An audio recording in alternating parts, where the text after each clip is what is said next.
تعالى في شأن حبيبي إن الله وملائكته يصلون على النبي يا أيها الذين آمنوا صلوا عليه وسلموا تسليما شكل درود إبراهيم পড়ুন اللهم صل على محمد وعلى آل محمد كما صليت على إبراهيم وعلى آل إبراهيم إنك حميد مجيد اللهم بارك على محمد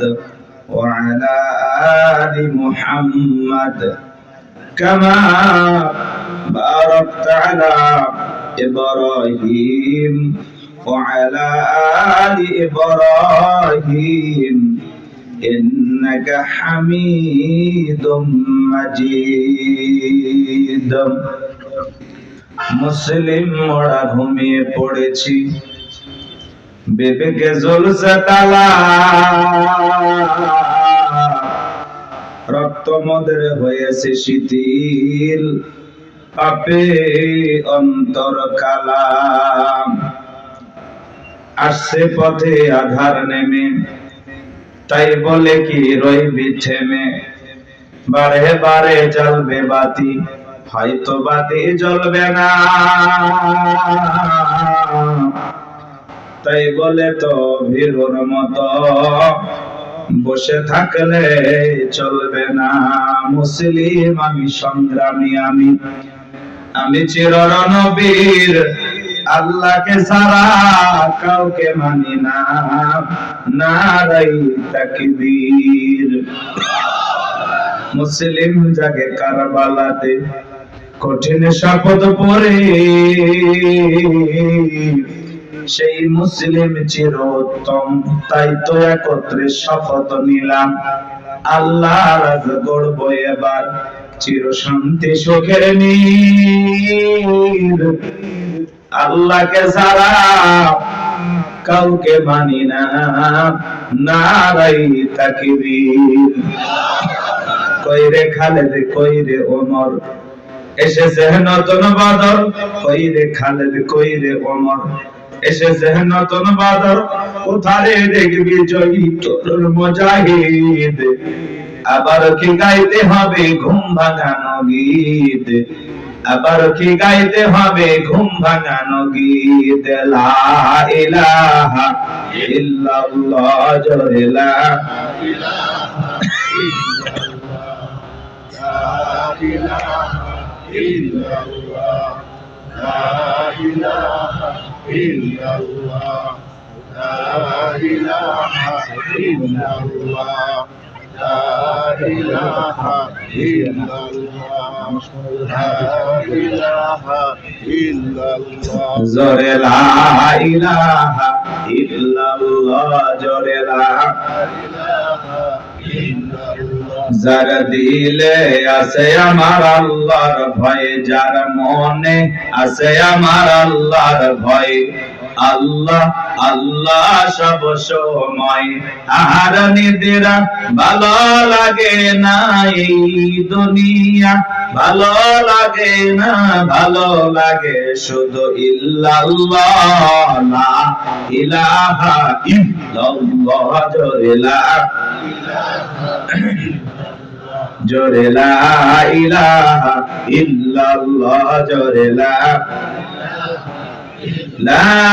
ইলাহা ইল্লাল্লাহু মুহাম্মাদুর রাসূলুল্লাহ জবান से এক বাক্যে পড়ছি সাল্লাল্লাহু আলাইহি ওয়াসাল্লাম বাংলাদেশের ঐতিহ্যবাহী টাঙ্গাইল জেলার কালিহাতী থানার অন্তর্গত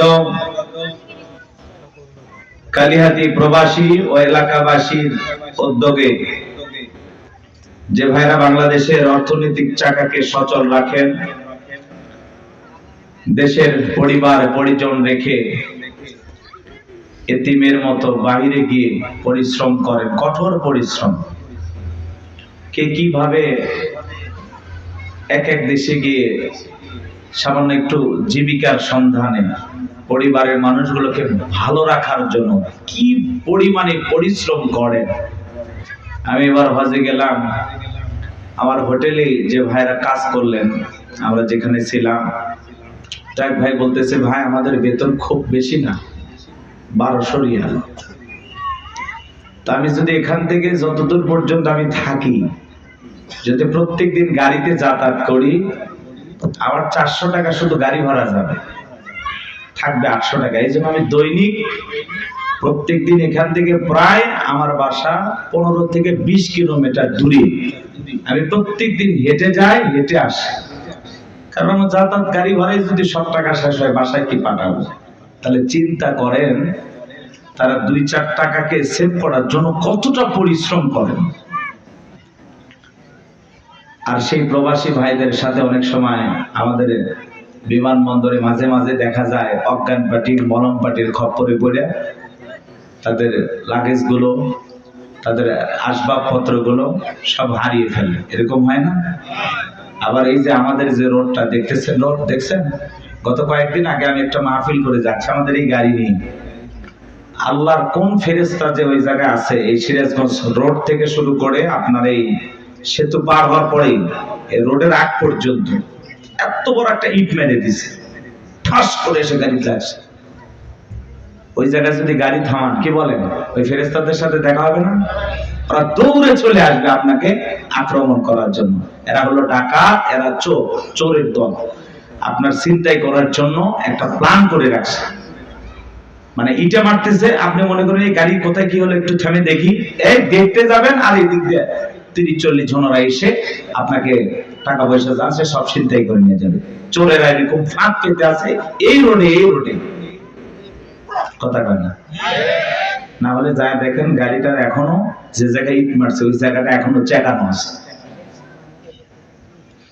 তাহলে চিন্তা করেন এই সমাজে আমরা আছি কোথায়? কয়েকদিন আগে এক রোডে মোটরসাইকেল নিয়ে 3 জন পড়ে আছে, দেখে মনে হচ্ছে যে একটু সেবা করা দরকার এদের, কিন্তু আসলে ওই ওসিলে পড়ে আছে। ওদের সেবা করতে গেলে আপনার জীবনেরই 12টা বেজে যাবে, মোবাইল, টাকা পয়সা সব কেড়ে নেবে। চোরেরা বিভিন্ন উপায় এখন চুরি করার কৌশল অবলম্বন করতেছে, কথা বলে ঠিক কিনা? আল্লাহ যেন এই সমস্ত চোরের হাত থেকে আমাদেরকে হেফাজত করেন, এটা জোরে বলেন আমিন। 2 দিন ব্যাপী তাফসীর ও কোরআন মাহফিলের আজকের প্রোগ্রামের সম্মানিত সুযোগ্য অনারেবল প্রেসিডেন্ট হাফেজ মাওলানা বাইজিদ বিন সাবির, আল্লাহ পাক তার গোলামকে হায়াতে তৈয়বা সিয়াতে কুলিয়া দান করুন, চিল্লা বলুন আমিন।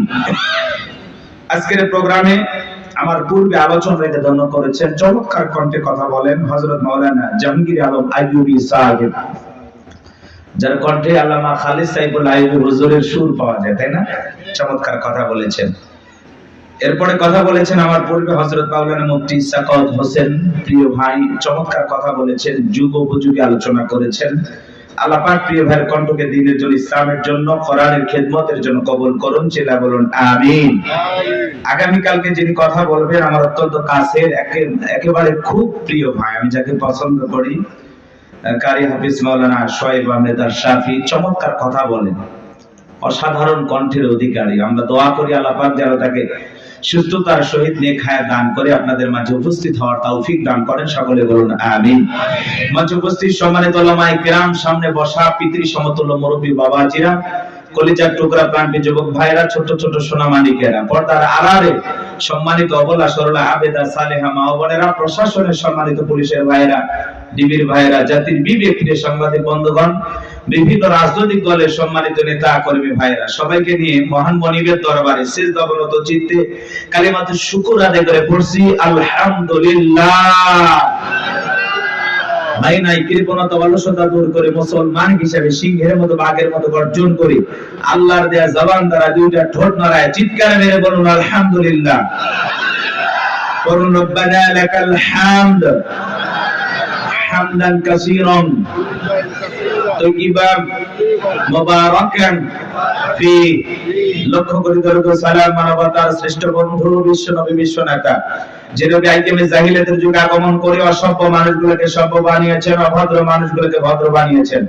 কোরআন নামের সংবিধান দিয়ে কোরআনের রাজ কায়েম করে সোনালী যুগ উপহার দিয়া মদিনার পাক ভূমিতে শায়িত আছেন সে রাসূলের প্রতি কলিজা ভরা মহব্বত নিয়ে পড়ছি দরুদ ও সালাম।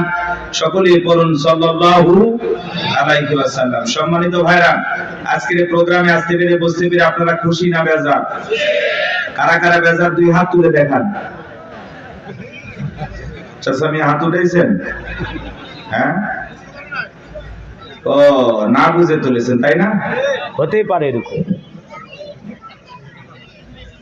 সব জায়গায় তালে তাল মিলে বিপদ আছে না নাই? খালি জোশ থাকলে হবে না, জোশের সাথে হুঁশও থাকা লাগবে। কথা কি বুঝতে পারছেন? আজকের প্রোগ্রামে আসতে পেরে বসতে পেরে কারা কারা খুশি মুখে নিয়ে হাসি আওয়াজ দেবে বেশি? আল্লাহ নামের এমন একটি স্লোগান দেবেন, এলাকায় যদি কোনো ইসলাম বিরোধী উই পোকা সার পোকা তেরা পোকা থাকে ওদের কলিজায় যেন কম্পন সৃষ্টি হয় এমন আওয়াজ তুলতে রাজি আছেন যারা? বীর মুসলমানের মতো দুটি হাত টান টান করে তুলে দেখান তো তারা। লিল্লাহি তাকবীর, লিল্লাহি তাকবীর। আল কোরআনের আলম, আল হাদিসের আলম, দুনিয়ার মুসলিম, সারা বিশ্বের মুসলিম। আমার নেতা তোমার নেতা, আমার নেতা তোমার নেতা। লিল্লাহি তাকবীর। আল কোরআনের আলম, আল হাদিসের আলম, দুর্নীতির আলম। অনেকে ঝোঁকে তালে বলেই ফেলেছেন দুর্নীতির আলো ঘরে ঘরে জ্বালো। বাংলাদেশের দুর্নীতি দমন কমিশন আছে না নাই? এরপরে দুর্নীতি কমিশন নাকি ডিজিটাল কাজে বেরিয়ে চলেছে। দিন যত করা ছিল দুর্নীতির পাল্লা তত ভারী হচ্ছিল। কথা বলে ঠিক কিনা? আমরা চাই আমাদের প্রিয় মাতৃ বাংলাদেশ দুর্নীতি মুক্ত আল্লাহ কবুল করেন, ছিল বলেন আমিন। আমরা চাই আমাদের বাংলাদেশ মাদক মুক্ত আল্লাহ কবুল করেন, ছিল বলেন আমিন। আমরা চাই আমাদের বাংলাদেশ যৌতুক মুক্ত আল্লাহ কবুল করেন, ছিল বলেন আমিন। সম্মানিত ভাইরা, আমার ভূমিকা লম্বা কথা নয়, সরাসরি মূল আলোচনায় প্রবেশ করতে চাই। আমার ভাইরা অনেক কষ্ট করে আয়োজন করেছেন, বিশেষ করে আমাদের তরুণ উদ্যোক্তা যিনি অনলাইন মিডিয়ার কল্যাণে অসংখ্য মানুষের কর্মস্থানের ব্যবস্থা করেছেন এবং আল্লাহ তাআলা তাকে অল্প বয়সে অনেক কিছু দিয়েছেন। হ্যাঁ, অত্যন্ত মেধাবী একজন তরুণ, আমাদের প্রিয় ভাই জনাব আল আমিন, আল্লাহর একজন বিশ্বাসী বান্দা।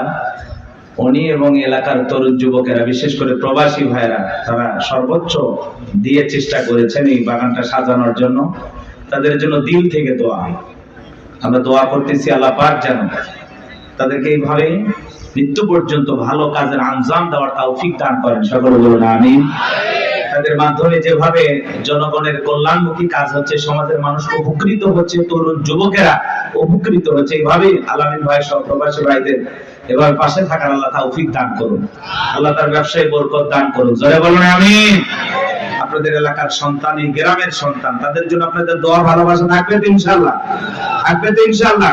তো চলুন, আমি ভূমিকা না দিয়ে সরাসরি আলোচনা করব। অনেকগুলো কথা বলবো, এই জন্য লম্বা আলোচনা করার নিয়ত আছে, কিন্তু দেখি আপনাদের ধৈর্য কতক্ষণ থাকে। আপনারা কি আমাকে একটু 12:30 পর্যন্ত সময় দেবেন নাকি? সারা রাত, আগামীকালকে যে প্রোগ্রাম হবে সারা রাত আলোচনা করার কোনো সুযোগ নেই। আমার সর্বোচ্চ 12:30টার মধ্যেই শেষ করবো ইনশাআল্লাহ। আমাকে 10টায় দিলে ভালো হতো, একটু এলোমেলো হয়ে গেল। আপনারা আমার জন্য একটু দোয়া করবেন। আমি একটু কষ্ট লাগতেছে ভিতরের দিক দিয়ে, একটু যেন কষ্টটা দূর হয়ে যায়। বিশেষ করে সকাল থেকে যে ঘাড়ের যে রগ আছে না, এটা একটু ব্যথা করতেছে, এই আর কিচ্ছু না। কথা বলতে পারতেছি। আল্লাহ যেন তার গোলামকে কিছুটা সময় আপনাদের জন্য একটু সুস্থতা দান করেন। একটু জোরে বলেন আমিন। এগুলো বললে আবার অনেকে কষ্ট পায়, হুজুর মাইক ধরে অসুস্থ। হ্যাঁ, সমস্যা নাই, ইনশাআল্লাহ আমি আমার জায়গা থেকে চেষ্টা করব। আপনারা আমার জন্য দোয়া করবেন তো ইনশাআল্লাহ?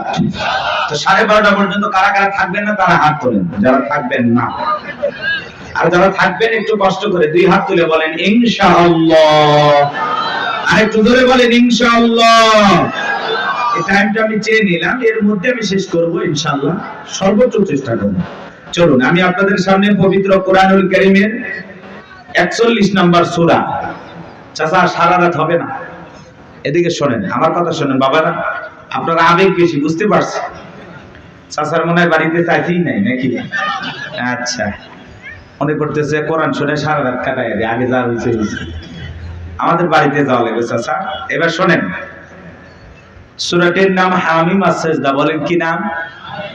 মোট আয়াত আছে 54টি, রুকু আছে 6টি। বিশ্বনবীর মক্কার জিন্দেগিতে আল্লাহ রাব্বুল আলামিন এই সূরাটি নাজিল করেছেন। আমি আপনাদের খেদমতে 30 নাম্বার আয়াতে কারিমা তেলাওয়াত করেছি। আল্লাহ পাক যেন তার গোলামকে আপনাদের সামনে এই আয়াতকে সামনে রেখে কিছু কথা বলার তৌফিক দান করেন। সকলে বলুন আমিন। একটু জবান ছেড়ে সবাই একটু মহাব্বতে কোরআনের কথা শুনতে কারো কোনো সমস্যা নাই তো? বলেন তো বাজান, কোরআনের মধ্যে কোনো ভেজাল আছে? কোনো মিথ্যা আছে? কোনো ধোঁকা আছে? থাকবে কি করে? কিতাবটি নাজিল করেছেন কে? আল্লাহ রাব্বুল আলামিন বলেন, যালিকাল কিতাবু লা রাইবা ফীহি। আবার আল্লাহ রাব্বুল আলামিন বলেন, এটি এমন একটি কিতাব, যেই কিতাবের মধ্যে কোনো সন্দেহ নাই, কোনো সংশয় নাই, কোনো মিথ্যা নাই, কোনো ধোঁকা নাই। there is no doubt। বলুন আল্লাহু আকবার। হুদাল লিল মুত্তাকিন, মুত্তাকি বান্দাদের জন্য গাইডলাইন হিসাবে, পথ প্রদর্শক হিসাবে আসমান থেকে কিতাবটি নাজিল করেছেন কে? সেই কিতাবের আলোচনা শুনলে লাভ না লস? লাভটা কেমন আল্লাহ জানায় দিলেন, ওয়া ইযা কুরিয়াল কুরআনু ফাসতামিউ লাহু ওয়া আনসিতু লাআল্লাকুম তুরহামুন। সূরা আরাফ আয়াত নাম্বার 204। আমার আল্লাহ রাব্বুল আলামিন জানিয়ে দিলেন, তোমাদের সামনে যখন কোরআন পাঠ করা হয়, কোরআনের আলোচনা করা হয়, চুপ করে কান লাগিয়ে মনোযোগ সহকারে কোরআনের কথাগুলো শ্রবণ করো। যারা চুপচাপ কোরআনুল কারীমের কথাগুলো শ্রবণ করবে, আমার আল্লাহ রাব্বুল আলামিন আসমান থেকে তাদের উপরে আল্লাহর রহমত বৃষ্টির মতো নাজিল করবেন। বলুন সুবহানাল্লাহ। এই জায়গায় আল্লাহর রহমত নাজিল হইতেছে, আর আমরা সবাই বসে আছি জান্নাতের বাগানে। একটু চিল্লা বলেন না সুবহানাল্লাহ। কষ্ট হচ্ছে? আমি করব ওয়াজ, আপনারা দেবেন আওয়াজ, জবাব দিবেন ঠিক ঠিক, আলোচনা হবে কমপ্লিট। শ্রোতাদের স্পিরিটে বাড়ে, বক্তার হিট, আলোচনা হবে জায়গা মতো ফিট। আগে বলতাম কিছু আজ প্যান্ডেলে, কিছু আজ অ্যাঙ্গেলে। এখন আর অ্যাঙ্গেলে না, যা বলবো সব ডাইরেক্ট।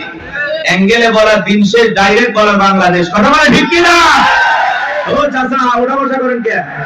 12টা বাজছে বেটা। মজা দেখার জন্য আসছে এটি। 116টা ভাষা করা যাবে না বাবা। ওঠার নিয়ত থাকলে বক্তা ওঠার আগে আপনি উঠে যাবেন। পরিবেশ নষ্ট করবেন না। আপনি উঠে গেলে আমার কষ্ট হয়। আপনি কেন উঠে যাচ্ছেন আমাকে বলে যান, আপনার দুঃখটাকে আমি শুনি। কথা কি বুঝতে পারছেন? আর ওয়াদা দিচ্ছেন না 12:30 পর্যন্ত থাকবেন, না হলে 12টা পর্যন্ত থাকেন, যতক্ষণ মনে চায় ততক্ষণ থাকেন। না বলে যাবেন না, একজন করে উঠবেন আর অনুমতি নেবেন যে হুজুর আমি কি যেতে পারি? চিল্লায় বলবেন, আমার ওয়াজ যা হয় হয়ে যায়। আপনার চিল্লানিটা আমি শুনবো। রাগ করতেছেন আমার কথা? কোনো ভাষা করা যাবে না বাবা। কোন যুবক যদি ওঠে পেশাব করা অজুহাতে, আর ছবি মোবাইলে তুলে রাখবেন, পারলে ফেসবুকে ছেড়ে দিবেন। কথা কি বুঝতে পারছেন? 1-1.5 ঘন্টা পেশাব আটকাইতে পারেন না, পুরুষ হইল। আর বিয়ে হওয়ার কোনো সম্ভাবনা নাই, মেয়ে বুড়ি বানায় রাখবেন, তাই এরকম অসুস্থ ছেলের সাথে বিয়ে দেবেন। একটু ধৈর্য নিয়ে বসেন। কিসের পেশা? রংপুরে ওয়াজ করলাম, এক মুরব্বি চাচা কয় হুজুর ওয়াজ করেন তো, পেশাব লাগলে লঙ্গিত করবো। আমি চাচা মিয়া, চাচি তো রাগ করবে, কয় না বাড়িতে যা বলবো হুজুর এমন ওয়াজ ধরা ধরছে, এত সুন্দর আলোচনা, ওঠার কোনো কায়দা ছিল না, জায়গাতে কাম সারছে। তো এরকম নিয়ত করে বসেন, 1-1.5 ঘন্টা আটকায় রাখেন। পেশাব জনিত যত রোগ আছে দোয়া করবো আল্লাহ যেন সেই রোগগুলো থেকে আপনাকে মুক্তি দেয়। আর আমারে ছেড়ে যাবেন দোয়ার বদলে বললাম না। একটু ধৈর্য নিয়ে বসেন। রাগ করতেছেন? তাকবীর দেন, লিল্লাহি তাকবীর। আর জবান ছেড়ে সবাই একটু মুহাব্বতে আমার সঙ্গে তেলাওয়াত করুন। আউযু বিল্লাহি মিনাশ শাইতানির রাজীম। বিসমিল্লাহির রাহমানির রাহিম।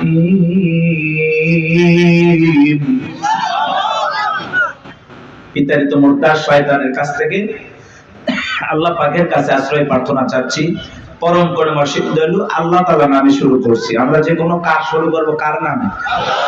আল্লাহর নামে কাজ শুরু করলে কল্যাণ আছে না নাই? বরকত আছে না নাই?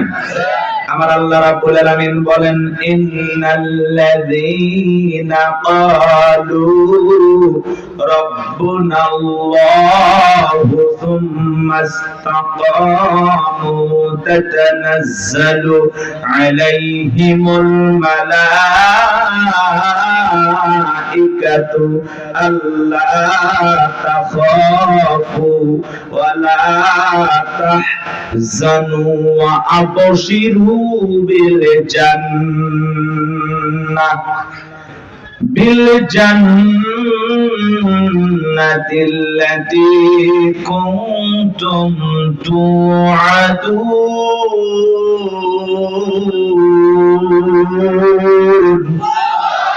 আরেকটু জোরে বলেন আল্লাহু আকবার। যে কোন আয়াত বা সূরার তাফসীর করতে হলে কোন প্রেক্ষাপটে কোন সময় আল্লাহ তাআলা সেই আয়াতটি বা সূরাটি নাযিল করেছেন, সে নাযিলের প্রেক্ষাপট জানার দরকার আছে না নাই? আরবিতে বলা হয় শানে নজুল। যদি শানে নজুল আলোচনা করা হয় তাহলে তাফসীর বুঝতে সহজ হয়। আল্লাহ তাআলা তার হাবিবের উপরে কোন প্রেক্ষাপটে কোন সময় আয়াতি কারিমাগুলো নাযিল করেছেন একটু কি জানার দরকার আছে না নাই? আমি কি একটু তুলে ধরবো? কষ্ট হবে না তো ইনশাআল্লাহ? তাকবীর দেন, লিল্লাহি তাকবীর। সম্মানিত ভাইয়েরা আমার, বিশ্ব নবীর প্রিয় দুইজন মানুষ মাত্র 3 দিনের ব্যবধানে মারা গেলেন। চাচা আবু তালিব মারা গেলেন, আম্মা জান খাদিজাতুল কুবরা রাদিয়াল্লাহু তাআলা আনহা মারা গেলেন।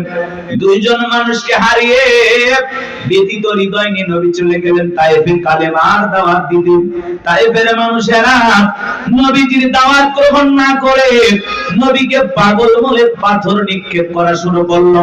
বৃষ্টির মতো নবীজির দেহের উপরে পাথর নিক্ষেপ করলো। বাজান পাথর মারতে মারতে এক পর্যায়ে নবীজি জমিনের উপরে শুয়ে পড়লেন। এত পাথর মেরেছেন, পাথরের ভিতরে নবীজির শরীরটা ঢেকে গেছে। নবীর প্রিয় সাহাবী যায়েদ বিন হারেসা বলেন, আমি অনেক কষ্টে নবীজির দেহ থেকে পাথরগুলো সরায় ফেললাম। নবীজির যখন জ্ঞান ফিরে আসলো, নবী ডেকে বলে, যায়েদ আমার একটু ওযু বানায় দাও, একটু নামাজ আদায় করব। হযরতে যায়েদ ডেকে বলেন, আমি যখন নবীজির পা মোবারক থেকে জুতা খুলতে গেলাম, আমি তাকায় দেখি নবীজির পায়ের ভিতরে রক্তগুলো জুতার উপরে জমা বেঁধে আছে। আমি অনেক কষ্টে নবীজির পা মোবারক থেকে জুতা খুললাম। নবীজি নামাজ আদায় করলেন। আসমান থেকে জিবরাইল এসে বলে, নবী যে তায়েফের মানুষের আপনার দেহের উপরে পাথর নিক্ষেপ করেছে, একটা বার অর্ডার দেন গো নবী, পাহাড় চাপা দিয়ে তায়েফের মানুষকে জনমের মতো ধ্বংস করে দেওয়া হবে। আমার নবী দেখে বলে, ও জিবরাইল, তুমি যদি তায়েফের মানুষদেরকে পাহাড় চাপা দিয়ে ধ্বংস করে দাও, আমি কার কাছে কালেমার দাওয়াত পৌঁছাবো? আমি তায়েফের মানুষদেরকে মাফ করে দিলাম, ওরা না চিনে না চিনে আমাকে পাথর মেরেছে, আমার আল্লাহকে জানায়া দাও, আমার আল্লাহ যেন তায়েফের মানুষদেরকে মাফ করে দেন। কেমন দয়ার নবী, মায়ের নবী বাজান, প্রতিশোধ গ্রহণ করেন না, মানুষকে ক্ষমা করতে ভালোবাসেন। রাহমাতাল লিল আলামিন। নবী চলে আসলেন মক্কায়। 19 দিন পর্যন্ত আসমান থেকে আর জিবরাইল আসে না, নতুন কোন আয়াত বা সূরা নাযিল হয় না। কাফেররা সমালোচনা শুরু করে দিল, ও নবীর প্রিয় সাহাবীরা, কি ব্যাপার তোমাদের নবী তো নতুন কোন আয়াত বা সূরা পাঠ করে আমাদেরকে শোনায় না, নাকি তার উপরে যে জিন ভর করেছিল সেই জিনটা বিদায় নিয়েছে? জোরে কন্না ওয়াজুবিল্লাহ।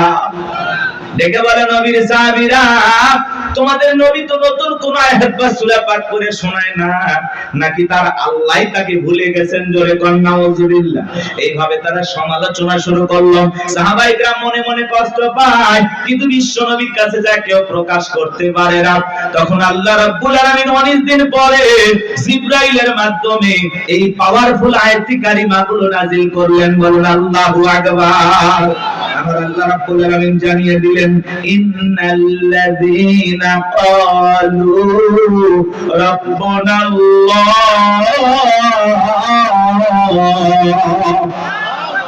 ইন্নাল্লাযীনা ক্বালু রাব্বুনা আল্লাহ, নিশ্চয় যারা বলে আমাদের রব আল্লাহ, সুম্মা ইসতাকামু, এই কথার উপরে যারা ইস্তিকামাত থেকে অবিচল অটল থাকে, তাতানাজ্জালু আলাইহিমুল মালাইকা, আসমান থেকে তাদের উপরে আল্লাহর পক্ষ থেকে ফেরেশতা নাজিল হয়। ফেরেশতা নাজিল হয় তিন সময়। ফেরেশতা এসে বলে আল্লাহ তাখাফু, ভয় পেও না, ওয়ালা তাহজানু, চিন্তা করো না, ওয়া আবশিরু বিল জান্নাতিল্লাতী কুনতুম তুআদুন,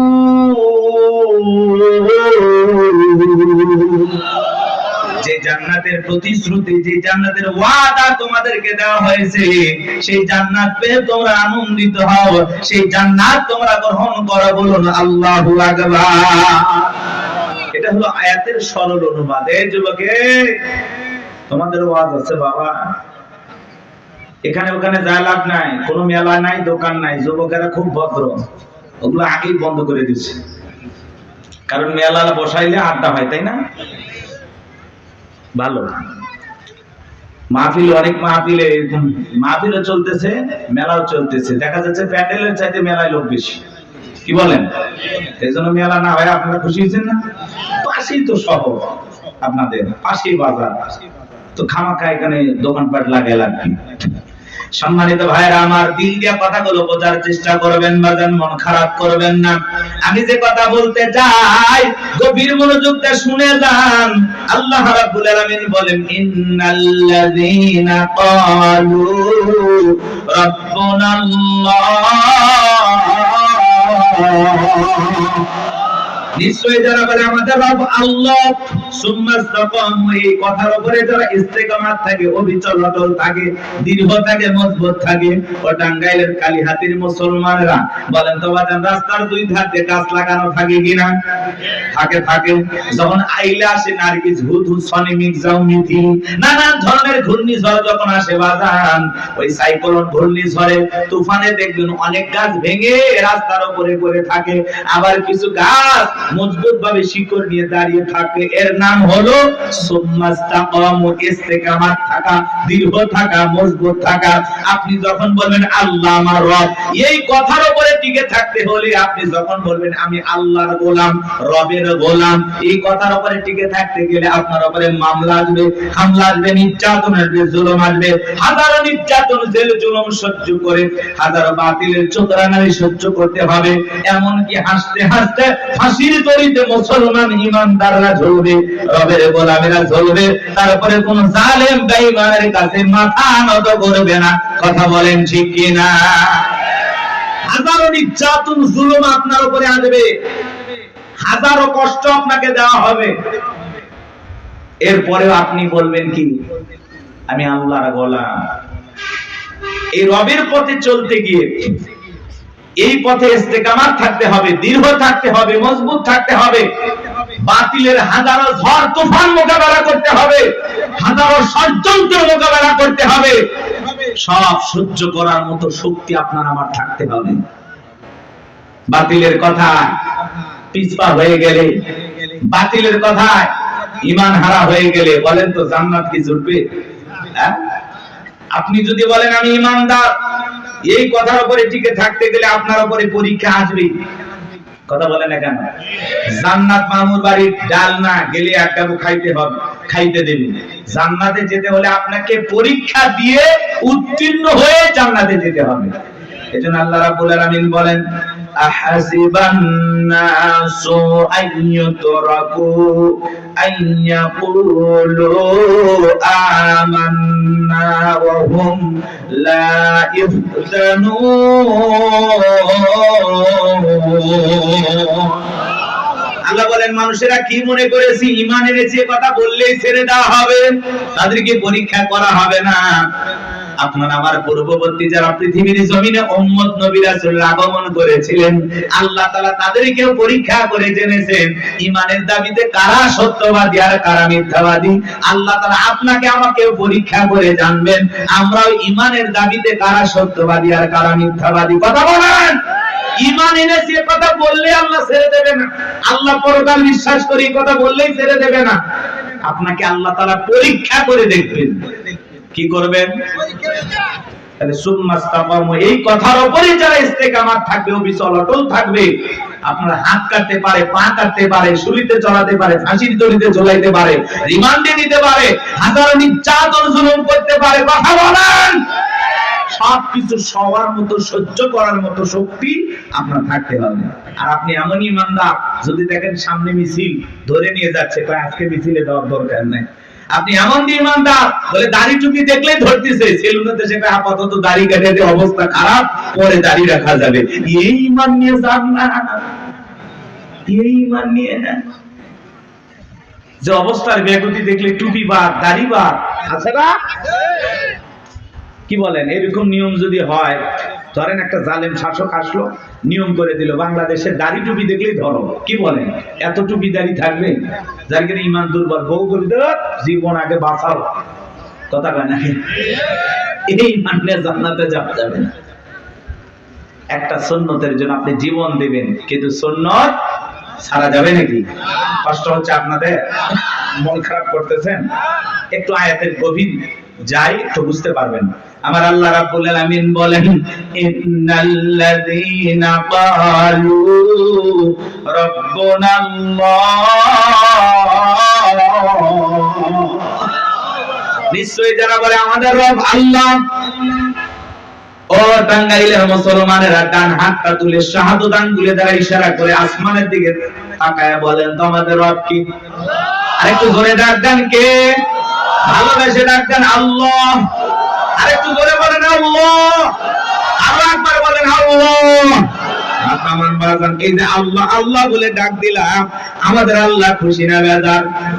সবান যে কথাগুলো বোঝার এবং শোনার চেষ্টা করবেন বাজান। রূহের জগতে আল্লাহ রাব্বুল আলামিন আপনাকে আমাকে প্রশ্ন করে বলেছিলেন, আলাস্তু বিরাব্বিকুম, আমি কি তোমাদের রব নই? আমরা সেদিন সবাই জবাব দিয়ে বলেছিলাম, ক্বালু বালা, অবশ্যই আপনি আমাদের রব। এই পৃথিবীর জমিনে আসার পরে আল্লাহ রাব্বুল আলামিন সর্বপ্রথম যে ওহী নাযিল করেছেন, ইকরা বিসমি রাব্বিকাল্লাযী খালাক, বলো তোমার রবের নামে যিনি তোমাদেরকে সৃষ্টি করেছেন। এই আয়াতের ভিতরে রব শব্দ আছে না নাই? এই রবের জ্ঞান শিক্ষা দেওয়া হয় কোথায়? মসজিদ, মাদ্রাসা নাকি স্কুল, কলেজে? জোরে বলেন। হ্যাঁ, মাদ্রাসায় আর স্কুলের দিকে তাকায় দেখেন বাজান, কত ছাত্র পড়াশোনা করে, আর ব্যাগটা পিছনে ঝুলানো আছে, রাস্তার মধ্যে পেশাব করতে আছে, লিখতেছে। জিজ্ঞাসা করলাম, বাবা তোমাদের প্রাইমারি পেশাবখানায় কি আদব কায়দা শেখানো হয় না? তোমাদের স্যারেরা কি একটু আদব কায়দা শিখায় না? দাঁড়ায় কেন পেশাব করতেছো? পয়সা পেশাব করতে পারো না? কয় হুজুর সে কথা বলবেন না, প্রাইমারি পেশাবখানায় যা দেখতেছি স্যারই তাই দাঁড়িয়ে থেকে পেশাব করে, যেমন দেখতেছে তেমন শিখতেছে, কথা বলেন ঠিক কি না? কত ছাত্র দেখবেন কলেজে পড়াশোনা করে, ইউনিভার্সিটিতে পড়াশোনা করে, পালসার গাড়ি নিয়ে ঘোরাফেরা করতেছে, রাস্তার মধ্যে হুন্ডাটা ব্রেক করে সেন্টার টান দিয়া কুকুরের মতো দাঁড়িয়ে থেকে পেশাব করে, বসেও না। এরকম অভদ্র মুসলমান আছে না নাই? শুধু পায়ের পার্থক্য, কুকুরের স্বভাব ঢুকে গেছে, কুকুরের পা চারটা আর পা দুইটা, কথা বলেন।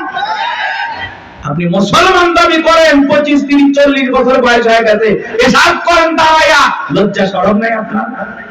আবার পেশাব করে ওই জায়গায় রেখে দেয়, পানিও নেয় না, টিস্যু নেয় না, টপ টপ করে প্যান্টটা ভিজে যায়, কিছুক্ষণ পরে সুগন্ধি বের হয় নাকি? আহা, কপাল ফোড়া মুসলমান। হাদিস শরীফের ভিতরে আছে, পেশাব থেকে পবিত্রতা অর্জন না করার কারণে অনেক মানুষকে শুধু একটা কারণে কবরের আযাব, শাস্তি ভোগ করা লাগে। শুধু কবরে আযাব হবে কি কারণে? পেশাব থেকে পবিত্রতা অর্জন না করার কারণে। তাহলে চিন্তা করেন, এটা কত বড় মারাত্মক গুনাহের কাজ। আল্লাহ আমাদের হেদায়েত দান করেন। বলেন তো বাজার, একটু পেশাব করে টিস্যু নেওয়ার দরকার আছে না নাই? এলে কোনো ব্যবহার করা দরকার আছে না নাই?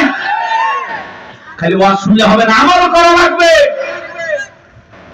এক বেচারা আমল করার নিয়ত করছে, বাড়িতে যাওয়ার পথে হঠাৎ করে পেশাব করতেছে, আর চিন্তা করতেছে হুজুর বলছে পানি নাও, না টিস্যু নাও, নাহলে মাটি নাও, কিছু না হলে রাস্তার বালুতে হলে ঠেকা কাজ বাড়িতে হলে।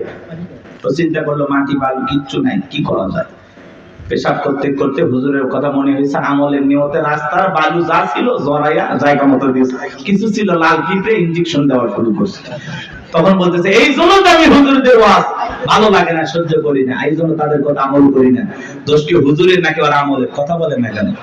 এরকম লোক আছে না নাই? আমার ভাইরা গভীর মনোযোগ দিয়ে কথাগুলো শুনবেন বাজান। ছোট্ট বাচ্চা মাদ্রাসায় পড়ে, কি সুন্দর হুজুর পানি আগায়া দিল, দেখলেন না? কি সুন্দর টিস্যুটা আগায়া দেয়, ছোট্ট বাচ্চা কি সুন্দর বৈশা বৈশা পেশাব করে, দাঁড়ায় পেশাব করে না। ওই ছোট্ট মানুষ 7-8 বছর বয়স, বাড়িতে যা মাকে সালাম দেয়, বাবাকে সালাম দেয়, পাড়া প্রতিবেশী দেখে সালাম দেয়, কি সুন্দর তাদের ব্যবহারে চলাফেরা দেখে মায়া লাগে। সন্তানকে যদি মানুষের মতো মানুষ বানাইতে চান, মাদ্রাসায় পড়ানো ছাড়া বিকল্প কোনো রাস্তা খোলা নাই। কথা বলেন ঠিক কিনা? সন্তানকে যদি আদবওয়ালা, আখলাকওয়ালা, চরিত্রবান বানাইতে চান, সর্বপ্রথম কোরআন হাদিসের জ্ঞান শিক্ষা দেন। কোরআন হাদিসের জ্ঞানতে অন্তরটা আলোকিত করেন, এরপরে ডাক্তার বানান, ইঞ্জিনিয়ার বানান, পৃথিবীর যেই সেক্টরেই যাবে সেই জায়গাটাকে আলোকিত করবে। কথা বলে ঠিক কিনা? এজন্য সন্তানকে সর্বপ্রথম কোথায় দেবেন? এরপরে যেখানে ইচ্ছা সেখানে পড়াবেন ইনশাআল্লাহ। আমরা বলতেছি না আপনার সন্তানকে একেবারে হাফেজ, মুফতি, মুহাদ্দিস বানান লাগবে, এমনটা না। ডান হাতের দরকার আছে, বাম হাতের দরকার আছে, হুজুরের দরকার আছে, ইঞ্জিনিয়ার ডাক্তারের দরকার আছে। কথা বলেন।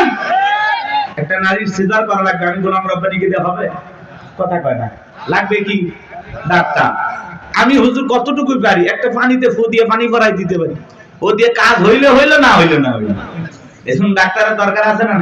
বিশাল একটা বিল্ডিং বানাবেন, কি লাগবে? কথা কয় না গো? সবই দরকার আছে।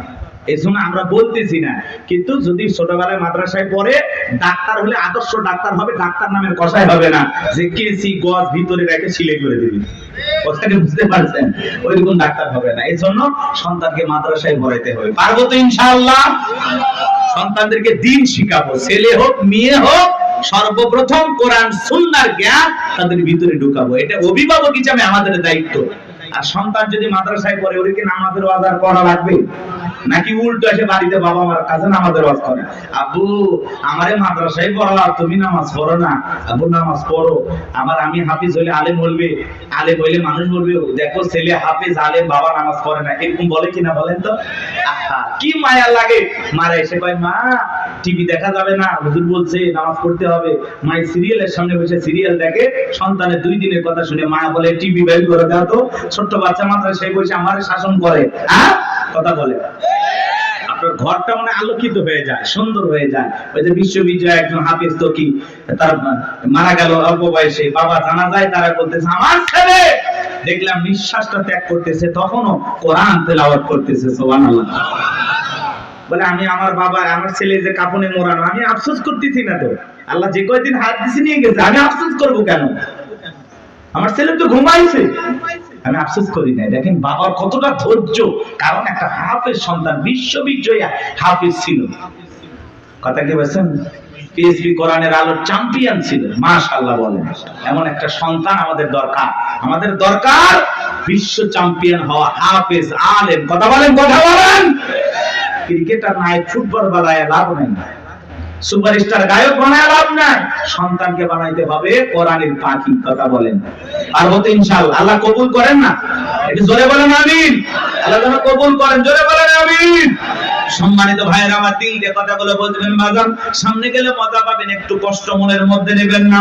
আল্লাহ রাব্বুল আলামিন বলেন, ইকরা বিসমি রাব্বিকাল্লাযী খালাক, পড়ো তোমার রবের নামে যিনি তোমাদেরকে সৃষ্টি করেছেন।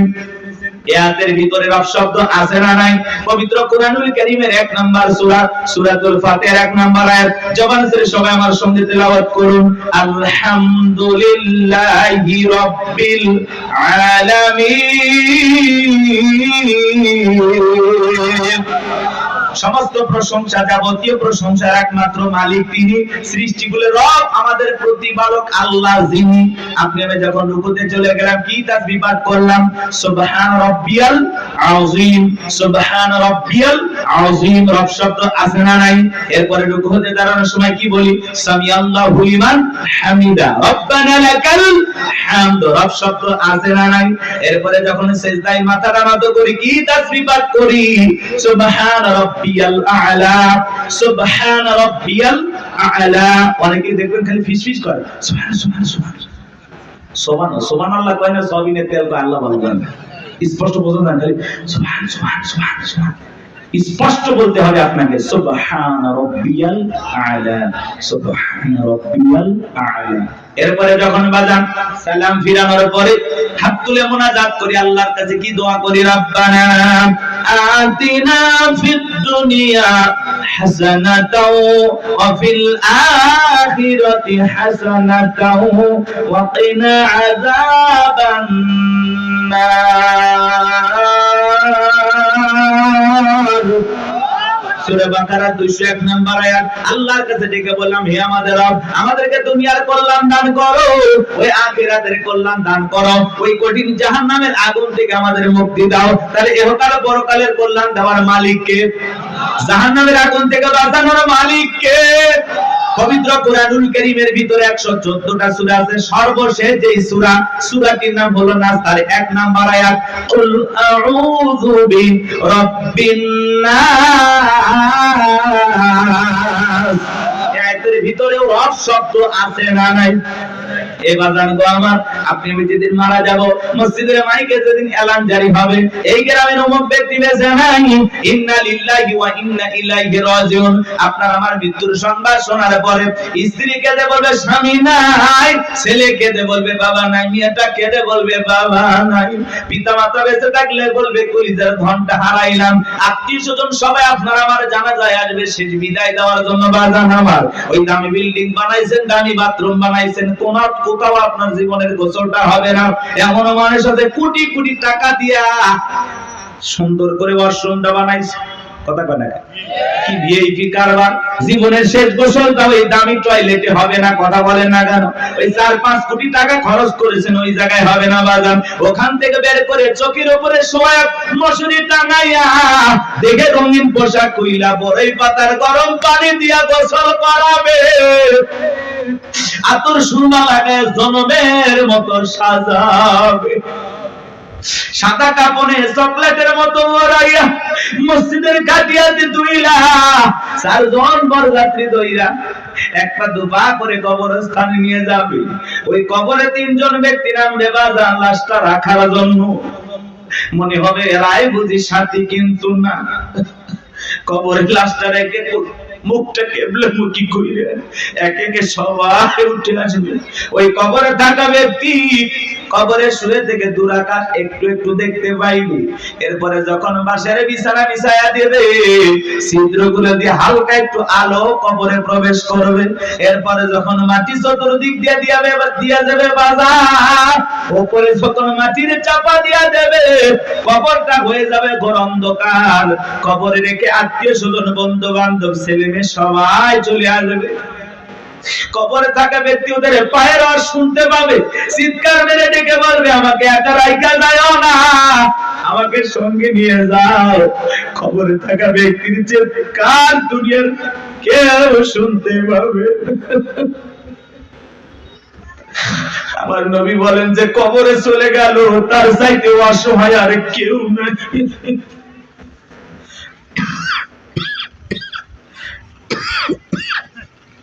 আমার নবীজি বলেছেন, ক্বালা রাসূলুল্লাহি সাল্লাল্লাহু আলাইহি ওয়াসাল্লাম, ইন্নামাল কুবুরু রাওযাতুম মিন রিয়াদিল জান্নাহ আও হুফরাতুম মিন হুফারিন নার। রাওয়াহু তিরমিজি।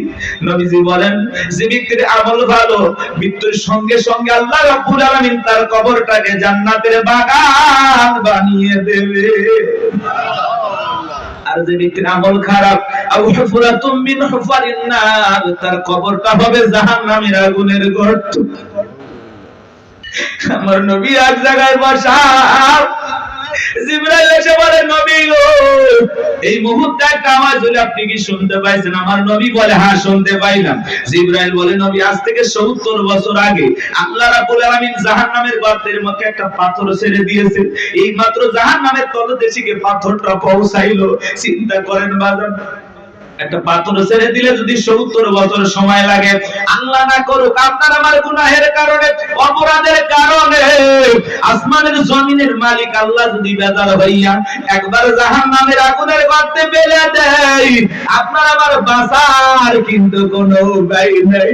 যেই জাহান্নামের আগুন দুনিয়ার আগুনের চাইতে 70 গুণ বেশি পাওয়ার, একবার যদি কারো দেখে জাহান্নামের আগুন লেগে যায়, মনে হয় কলিজাটা পুড়ে ছাই হয়ে যাবে।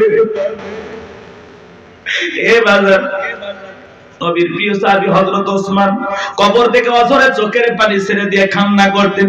সাহাবায়ে কিরাম ডেকে বলে, ভাই আপনি কবর থেকে কেন অঝরে কান্না করেন, কি হয়েছে আপনারা বলেন? হযরত ওসমান ডেকে বলেন, প্রত্যেকটা মানুষের প্রথম মঞ্জিল, প্রথম ঘাঁটি, প্রথম স্টেশন হলো এই কবর।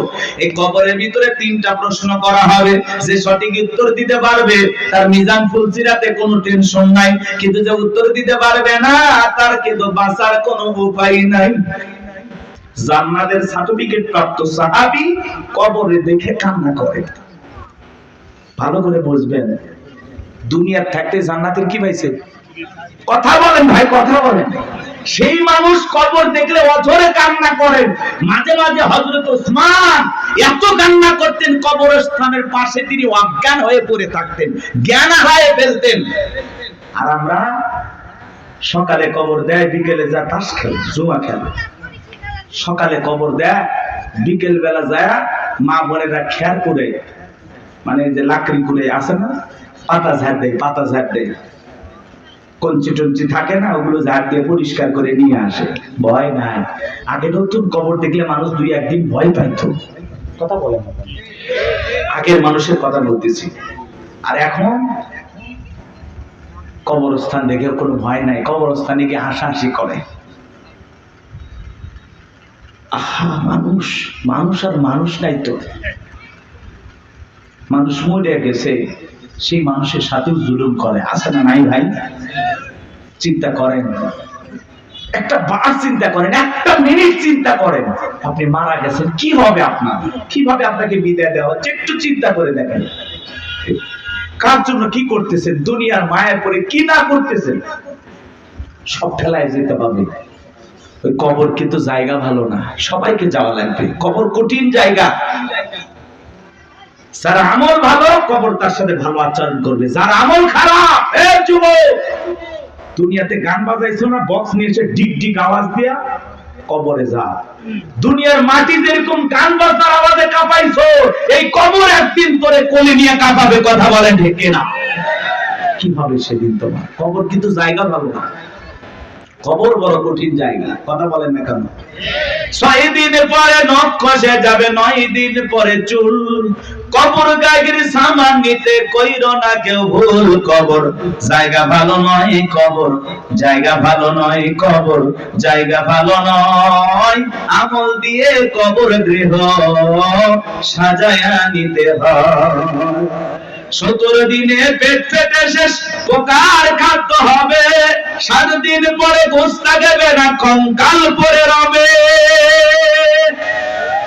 চিন্তা করেন, ইস, এই সুন্দর দেহ, কত রং বেরঙের সাবান, শ্যাম্পু, কত কিছু ব্যবহার করলাম, কত মেডিসিন, কত তেল। কবরে গেলে দেহের গোস্তগুলো খসে পড়বে, পেটটা ফুলে ফেটে যাবে, পোকাগুলো কিলবিল করে নানান মুখে ঢুকে যাবে, চুলের সৌন্দর্য শেষ হবে, একদিন মাটি হয়ে যাবে সবকিছু। কি নির্মম পরিস্থিতি আমার সামনে, কি কষ্টের দিন আমার সামনে।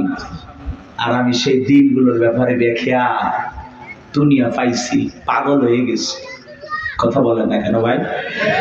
কত মানুষের কবর ভেঙে যায়, লাশটার দুর্গন্ধ, নাকে কাপড় দেওয়া লাগে। চিন্তা করেন আপনার আবার কি হবে, কি হবে? 17 দিনে পেট ফেটে শেষ পোকার খাদ্য হবে।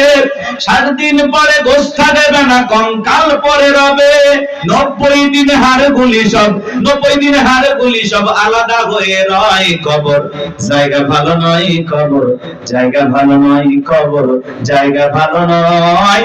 আমল দিয়ে কবর গৃহ সাজায়া নিতে হয়। ওই কবরের ভিতরে 3টা প্রশ্ন করা হবে বাজান। 1 নাম্বার প্রশ্ন করা হবে মার রব্বুকা, তোমার রব কে? জীবনের পরতে পরতে সব জায়গায় রব, রুহের জগৎ থেকে শুরু করে জীবনের সব জায়গায় রব রব রব। আপনি যেন রবকে ভুলে না যায়। ওই কবরের ভিতরে এক নাম্বার প্রশ্ন করা হবে মার রব্বুকা, তোমার রব কে? যারা দুনিয়াতে রবের সাথে সম্পর্ক ভালো ছিল, যারা রবের গোলামি করেছে, রবের বিধান মোতাবেক চলেছে, যাদের রবের সাথে সম্পর্কটা গভীর ছিল, তাদেরকে যখন প্রশ্ন করা হবে মার রব্বুকা, আল্লাহর সে নেককার মুমিন মুত্তাকি বান্দা জবাব দিয়ে বলবে রব্বি আল্লাহ, রব্বি আল্লাহ, আমার রব আমার আল্লাহ। কিন্তু যারা এই দুনিয়ার জমিনে নাফরমানি করেছে, যারা বলে খাও দাও ফুর্তি করো, দুনিয়াটা মস্ত বড়, শয়তানের ওয়াসওয়াসায় পড়ে যারা মিসগাইড হয়েছে, ভুল পথে পরিচালিত হয়েছে, এই দুনিয়ার জমিনে যারা শয়তানের গোলামি করেছে, তাদেরকে যখন প্রশ্ন করা হবে মার রব্বুকা, তোমার রব কে? আল্লাহর সেই সমস্ত বদকার, আল্লাহর সেই সমস্ত অবাধ্য গোলামেরা জবাব দিতে পারবে না, ফেল ফেল করে তাকায় থাকবে। নেককাররা জবাব দেবে, আর বদকার গুনাহগাররা জবাব দিতে পারবে না, ফেল ফেল করে তাকায় থাকবে। ওরা বলবে কি কয়, হ্যাঁ আফসোস, কি কয় আমি তো বুঝি না। মার রব্বুকা জিজ্ঞাসা করবে তোমার রব কে? আরে ভাই, জীবনে কোনোদিন অফিসে গেলেন না, বসকে চিনবেন কি করে? কথা কয় না বস। এই যে দুনিয়াতে যারা আল্লাহর গোলামি করতেছে, কি মনে করেন পাঁচ ওয়াক্ত নামাজ পড়ে লোকটা ঠকে গেছে? না, কোরআন সুন্নাহ দিয়ে জীবন সাজায় লোকটা ঠকে গেছে? না, ঠকে নাই। এই যে আমরা দুনিয়াতে আল্লাহর গোলামি করতেছি, এই গোলামির বেতন হিসাবে আল্লাহ আমাদেরকে দেবেন জান্নাত। সুবহানাল্লাহ।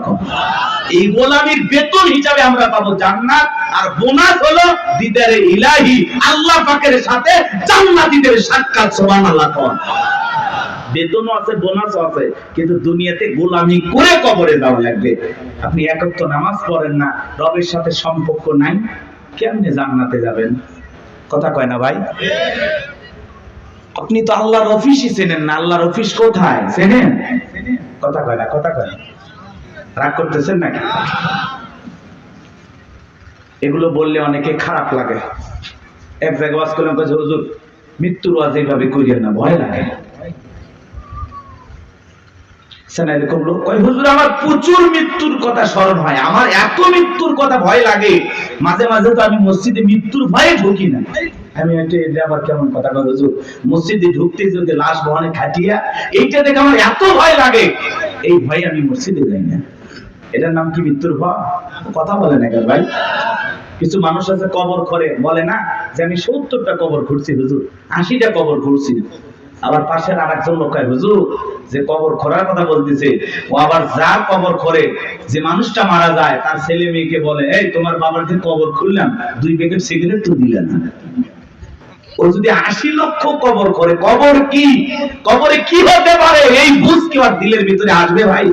কথা বলেন, আসবে? আমাদের অবস্থাটা এমন হয়ে গেছে, কিসের আমল করব হুজুর?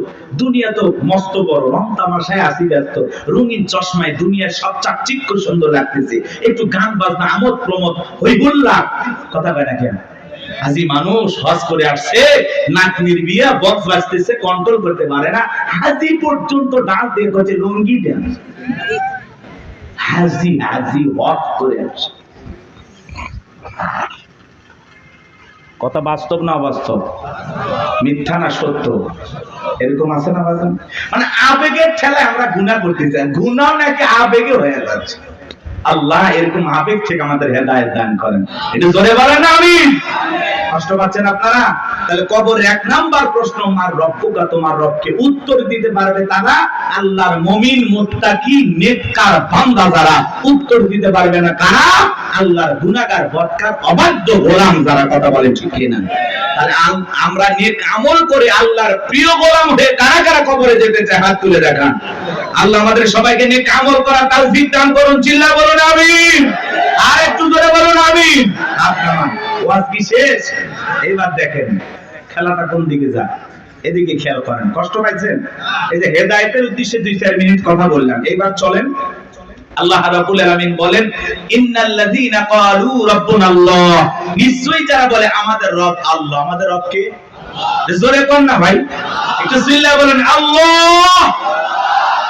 এই পৃথিবীর জমিন আল্লাহ যেমন কাউকে জিরো থেকে হিরো বানায়, চাওয়ালা থেকে প্রধানমন্ত্রী বানায়, আর মুসলমান জবাই করে। কথা বলে না কেন ভাই? বাংলাদেশে ডক্টর জাকির নায়েক আসবে, ভারতের টেনশন আসবে আমাদের দেশে, আর টেনশন করে ভারতের লোকেরা। কথা বলে না কেন? অনেক উদ্বেগ, তারা বিভ্রান্তিকর বক্তব্য ছড়াচ্ছে যে ডক্টর জাকির নায়েক আসলেই বাংলাদেশে গ্রেফতার করা হবে। কতই সহজ। বাংলাদেশের মানুষ কিন্তু চেনেন না, ধুতি নিয়ে যাইতে পারবেন না। কথা বলে না। বাংলাদেশে ডক্টর জাকির নায়েক আসবে, তাকে প্রায় 1 মাসের এ দেশে সফর করার অনুমতি দেওয়া হয়েছে। বিভিন্ন জায়গায় তিনি বিভিন্ন প্রোগ্রামে অংশগ্রহণ করবেন ইনশাআল্লাহ। একজন দিনের দায়ী, সারা দেশে সারা পৃথিবীতে যার পরিচয় পরিচিতি আছে। ভারতের তার বক্তব্যের শুনে অসংখ্য মানুষ কালেমা পড়ে মুসলমান হয়েছেন। সেই মানুষটা যদি এই দেশে আসে, আমাদের কোনো সমস্যা আছে ভাই? আমরা মুসলিম হিসাবে খুশি, তাকে ধন্যবাদ জানাই। ডক্টর জাকির নায়েককে আমরা সাদরে গ্রহণ করব, লাল গালিচার সংবর্ধনা দেব। কথা বলে ঠিক না? আর এই দেশে যদি কোনো কারণে কোনো ষড়যন্ত্র বা বিতর্কের কারণে যদি ডক্টর জাকির নায়েক বাংলাদেশে না আসতে পারে, তাহলে বুঝে নেবেন বর্তমান সরকারে যারা আছে এদের ভিতরে ভারতের দালাল আছে। উনি আসবেন, সমস্যা কি? মুসলিম একটা দেশে একজন দায়ী আসতে পারবেন। ডক্টর জাকির নায়েকের অসংখ্য লেকচার আপনারা শুনেছেন, আলোচনা শুনেছেন। ভালো লাগে না? ভালো লাগে না? চমৎকার কথা বলেন। ভারত সরকার তার টিভি চ্যানেল বন্ধ করে দিয়েছেন, তাকেও দেশ থেকে বিতাড়িত করেছেন। এখন তিনি বিভিন্ন দেশ সফর করেন, বিভিন্ন দেশে থাকেন। আলহামদুলিল্লাহ, আমাদের দেশও আসবেন তারই ধারাবাহিকতায়। আলহামদুলিল্লাহ, আমরা গ্রহণ করব। উনি আসবেন, ঘুরিয়ে ফিরে চলে যাবেন, সমস্যাটা কোথায়? এতে ভারতের মাথা ব্যথা দরকার আছে? আমাদের দেশে আমরা ডক্টর জাকির নায়েককে নিয়ে আসবো নাকি খানায় খাবার ইমামকে নিয়ে আসবো, সেটা ভারতের কাছ থেকে শোনা লাগবে। ভারতের কথা আমরা চলি, এজন্য আমরা বলেছি আমরা বারবার রক্ত দিয়ে দেশকে স্বাধীন করেছি। আমরা না হতে চাই ভারতের গোলাম, না হতে চাই আমেরিকার গোলাম, আমরা সবাই আল্লাহর গোলাম। এটা আমাদের জীবনের সবচেয়ে বড় পরিচয়। আমরা কার গোলাম? আল্লাহর গোলাম। আমরা দুনিয়াতে কারো গোলামি করার জন্য জন্ম হই নাই, আমরা গোলামি করব একজন, আর তিনি আমাদের রব, তিনি আমাদের সব। কথা বলে ঠিক কিনা? ডক্টর জাকির নায়েক আসতেছে খুব দ্রুত, 28 নভেম্বরের মধ্যেই বাংলাদেশে আসবেন ইনশাআল্লাহ। তার এই সফরকে আল্লাহ কবুল করেন। একটু ধরে বলেন আমিন। এটা নিয়ে ভারতের মাথা ব্যথা, অনেক টেনশন, মিডিয়াতে অনেক আলোচনা, তুমুল আলোচনা, সমালোচনা চলতেছে, বিতর্ক চলতেছে। সব বিতর্কের অবসান ঘটবে উনি যখন বাংলাদেশ বিমানবন্দরে পৌঁছাবে। আশা করি উনি আসবে ইনশাআল্লাহ। আমার ভাইরা দিল দিয়ে কথাগুলো বোঝার চেষ্টা করবেন। ইন্নাল্লাযীনা ক্বালু রাব্বুনাল্লাহ, নিশ্চয়ই যারা বলে আমাদের রব আল্লাহ। গভীর মনোযোগ দিয়ে কথাগুলো শুনবেন বাজান। এই পৃথিবীর জমিনে আল্লাহ কাউকে জিরো থেকে হিরো বানায়, সাওয়ালা থেকে প্রধানমন্ত্রী বানায়। নিঃস্ব পৃথিবীতে কেউ বেঁচে নাই। চিল্লায় বলে দুনিয়াতে আমার কেউ নাই। সেই মানুষটাকে আল্লাহ নিঃস্ব থেকে ক্ষমতার চেয়ারে বসায়, সেই মানুষটাও ক্ষমতার চেয়ারে বসে জুলুম করে, অত্যাচার করে। কথা বলেন ঠিক কিনা? এই পৃথিবীর জমিনে এরকম একজন জালেম ছিল ভবঘুরে, যে নিজেকে আনা রাব্বুকুমুল আলা বলে দাবি করেছিল, নিজেকে প্রভু বলে দাবি করেছিল, খোদা বলে দাবি করেছিল, রব বলে দাবি করেছিল। এ ছিল একটা ভবঘুরে যুবক। ভবঘুরে যুবক মানে বোঝেন না? যারা ইয়াবা, ফেনসিডিল, গাঁজা, মদ খায় গাছত ধাক্কা মারে, ভাই ভাইজান সাইদ দেন, আছে না? বাড়িতে যায় বলে বউ দরজা খোল। কথাকে বোঝেন নাই? বউ যখন দরজা খুলে দিয়েছে, কয় মা এত দেরি করলি কেন? বউ তখন দিকে বলে কি ব্যাপার, আমার মা কইলি কেন? আজকে একটু বেশি মাল খাচ্ছি। তুই মা না বউ বুঝতে পারতেছি না? এরকম মাতাল আছে না নাই? কিছু কিছু ছেলে বেলা আছে সন্ধ্যা হলে ঘরে দরজা বন্ধ করে জিকির করে, ইজ্জাবা ইজ্জাবা ইজ্জাবা। মা বাবা চিন্তা করে, বাবা এটা কিসের ট্যাবলেট, জ্বর সর্দি গলা ব্যথা, করে কিচ্ছু বোঝার দরকার নাই, টাকা দে নইলে তোর মাথা বাড়াবো। এরকম ইয়াবা খোর আছে না নাই? যারা ইয়াবা খায়, ফেনসিডিল খায়, গাঁজা মদ খায়, যুবকরে, সমাজের মানুষ তাদেরকে নেশাখোর বলে, টোকায় বলে। যারা নেশা করে তাদেরকে মানুষ ভালো চোখে দেখে না। সে ভালো সন্তান হতে পারে না, ভালো স্বামী হতে পারে না, ভালো বাবা হতে পারে না। নিঃস্ব করে সে সবাইকে, কথা বলে। নেশা করে না, তার পরিবারকে নিঃস্ব করে। এজন্য হাতে পায়ে অনুরোধ করে বলে যায়, যুবক, নিশা দ্রব্য পান করা যাবে না, মাদক সেবন করা যাবে না। যে মুখে মা, সেই মুখে মাদক তোলা যাবে না। মাদককে না বলুন। কথা বোঝে না, কথা বোঝে। মাদক সেবন করা যাবে, নেশাদ্রব্য পান করা যাবে। যারা মদ পান করবে এদের জন্য জান্নাত হালাল না হারাম? ওদের জন্য জান্নাত হারাম হয়ে যায়। জান্নাত যদি হারাম হয়ে যাবেন কোথায়? এই জন্য আমরা দুনিয়াতে নিজেরাই মদ আল্লাহ তাআলা হারাম করে দিয়েছেন। আমি আমার উপরে এটা হারাম মানবো যে না, আল্লাহ হারাম করে দিয়েছেন, এই মদকে আমি স্পর্শ করব না। আমি জান্নাতে যাই শরাব পান করব। শরাবের ঝর্ণা আছে, সুবহানাল্লাহ। কোন মধুর ঝর্ণা, দুধের ঝর্ণা, পানির ঝর্ণা, শরাবের ঝর্ণা। হাতের স্পর্শ ছাড়া কি পান করতেছে? সুবহানাল্লাহ। জান্নাত যে কত সুখের জায়গা, কেমনে বোঝাবো? ও কল্পনা করা যায় না। আল্লাহ এত সুন্দর করে জান্নাত বানাইছে, সুবহানাল্লাহ বলেন। কষ্ট হচ্ছে আপনাদের? তাহলে এই যুবক, নেশাদ্রব্য পান করা যাবে? যাবে? এগুলো আজে বাজে ফালতু জিনিস না খাইয়া, ওই ইয়াবা ফেন্সিডিল না খাই, ওই টাকাটা জমায়া বউকে মাসে একটা করে 3 পিস উপহার দাও। কিছু না পাইলে অন্তত 12টা মাসে 12টা বাসর রাত পাইবা। কথা কোন ঠিক কি? হ্যাঁ, আলামিন ভাইয়ের কাছ থেকে যদি সুন্দর একটা শাড়ি দিতে পারো তো কথাই নাই। মেয়েরা সবচেয়ে পছন্দ করে কোন কালারের শাড়ি জানো? নীল কালারের শাড়ি। কথা কয় না। হ্যাঁ, নীল কালারের শাড়ি বউরে কিনে দেবেন। যদি আপনার বউ বেজার হয়, টাকা আমি দেব। কথা কয় না, কথা কয় না। এই কালারটা মেয়েরা সবচেয়ে চয়েস করে বেশি। যদি পারেন আলামিন ভাইয়ের সাথে যোগাযোগ করে একটা শাড়ি খালি দিয়ে দেখেন, ওই দিন বইয়ের ব্যবহার দেখে সারা জীবন আপনার মনে থাকবে। কথা বলে ঠিক কিনা? এই জন্য আজে বাজে জিনিস না খায়া ওই টাকা জমায়া বউ বাচ্চার কাপড় কিনে দেব, ওদের মুখে হাসি ফোটাবো ইনশাআল্লাহ। কোন কোন যুবক আছো মাদক দ্রব্য স্পর্শ করবা না, মাদক নিজের উপরে হারাম করবা, হাত করো। জীবনে কোনোদিন স্পর্শ করবো না ইনশাআল্লাহ। আজকের এই জান্নাতের বাগান থেকে ওয়াদা দিলাম যে আল্লাহ, আমরা জীবনে কোনোদিন নিশাদ্রব্য স্পর্শ করব না। দয়া করে তোমার জান্নাতের শরাবের নহরটা একটু আমার জন্য বরাদ্দ রাখো। এটা জোরে কোন না হামিম? আপনার আমার ভাইয়েরা, এই ফিরাউন ছিল একটা ভবঘুরে যুবক।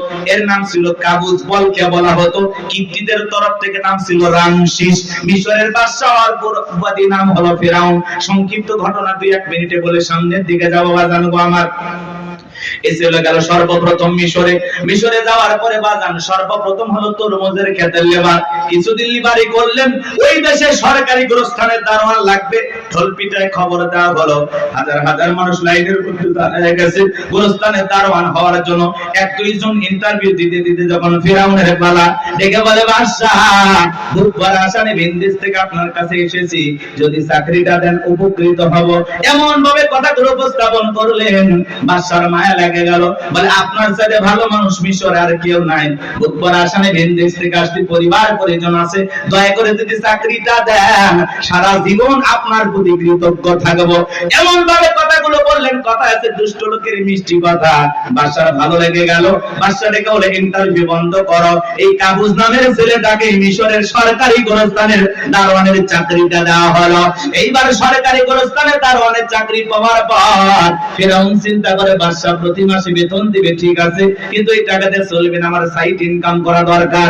এইবার যারা লাশ দাফন করতে আসে ওদেরকে ডেকে বলে, শোনো, লাশ যদি একটা করে দিরহাম যদি দাও, লাশ দাফন করতে দেব, না হলে লাশ দাফন করতে দেব না। জনগণ টেনশনে পড়ে গেল। একটা দিরহামের জন্য বাদশার দরবারে বিচার নিয়ে যাব, লাশ পয়সা করলে শেষ হয়ে যাবে। যদি পাই 1 টাকাই ছেলেটাই পাক। এই কথা ভেবে জনগণ একটা করে দিরহাম ফিরাউনকে দেওয়া শুরু করলো।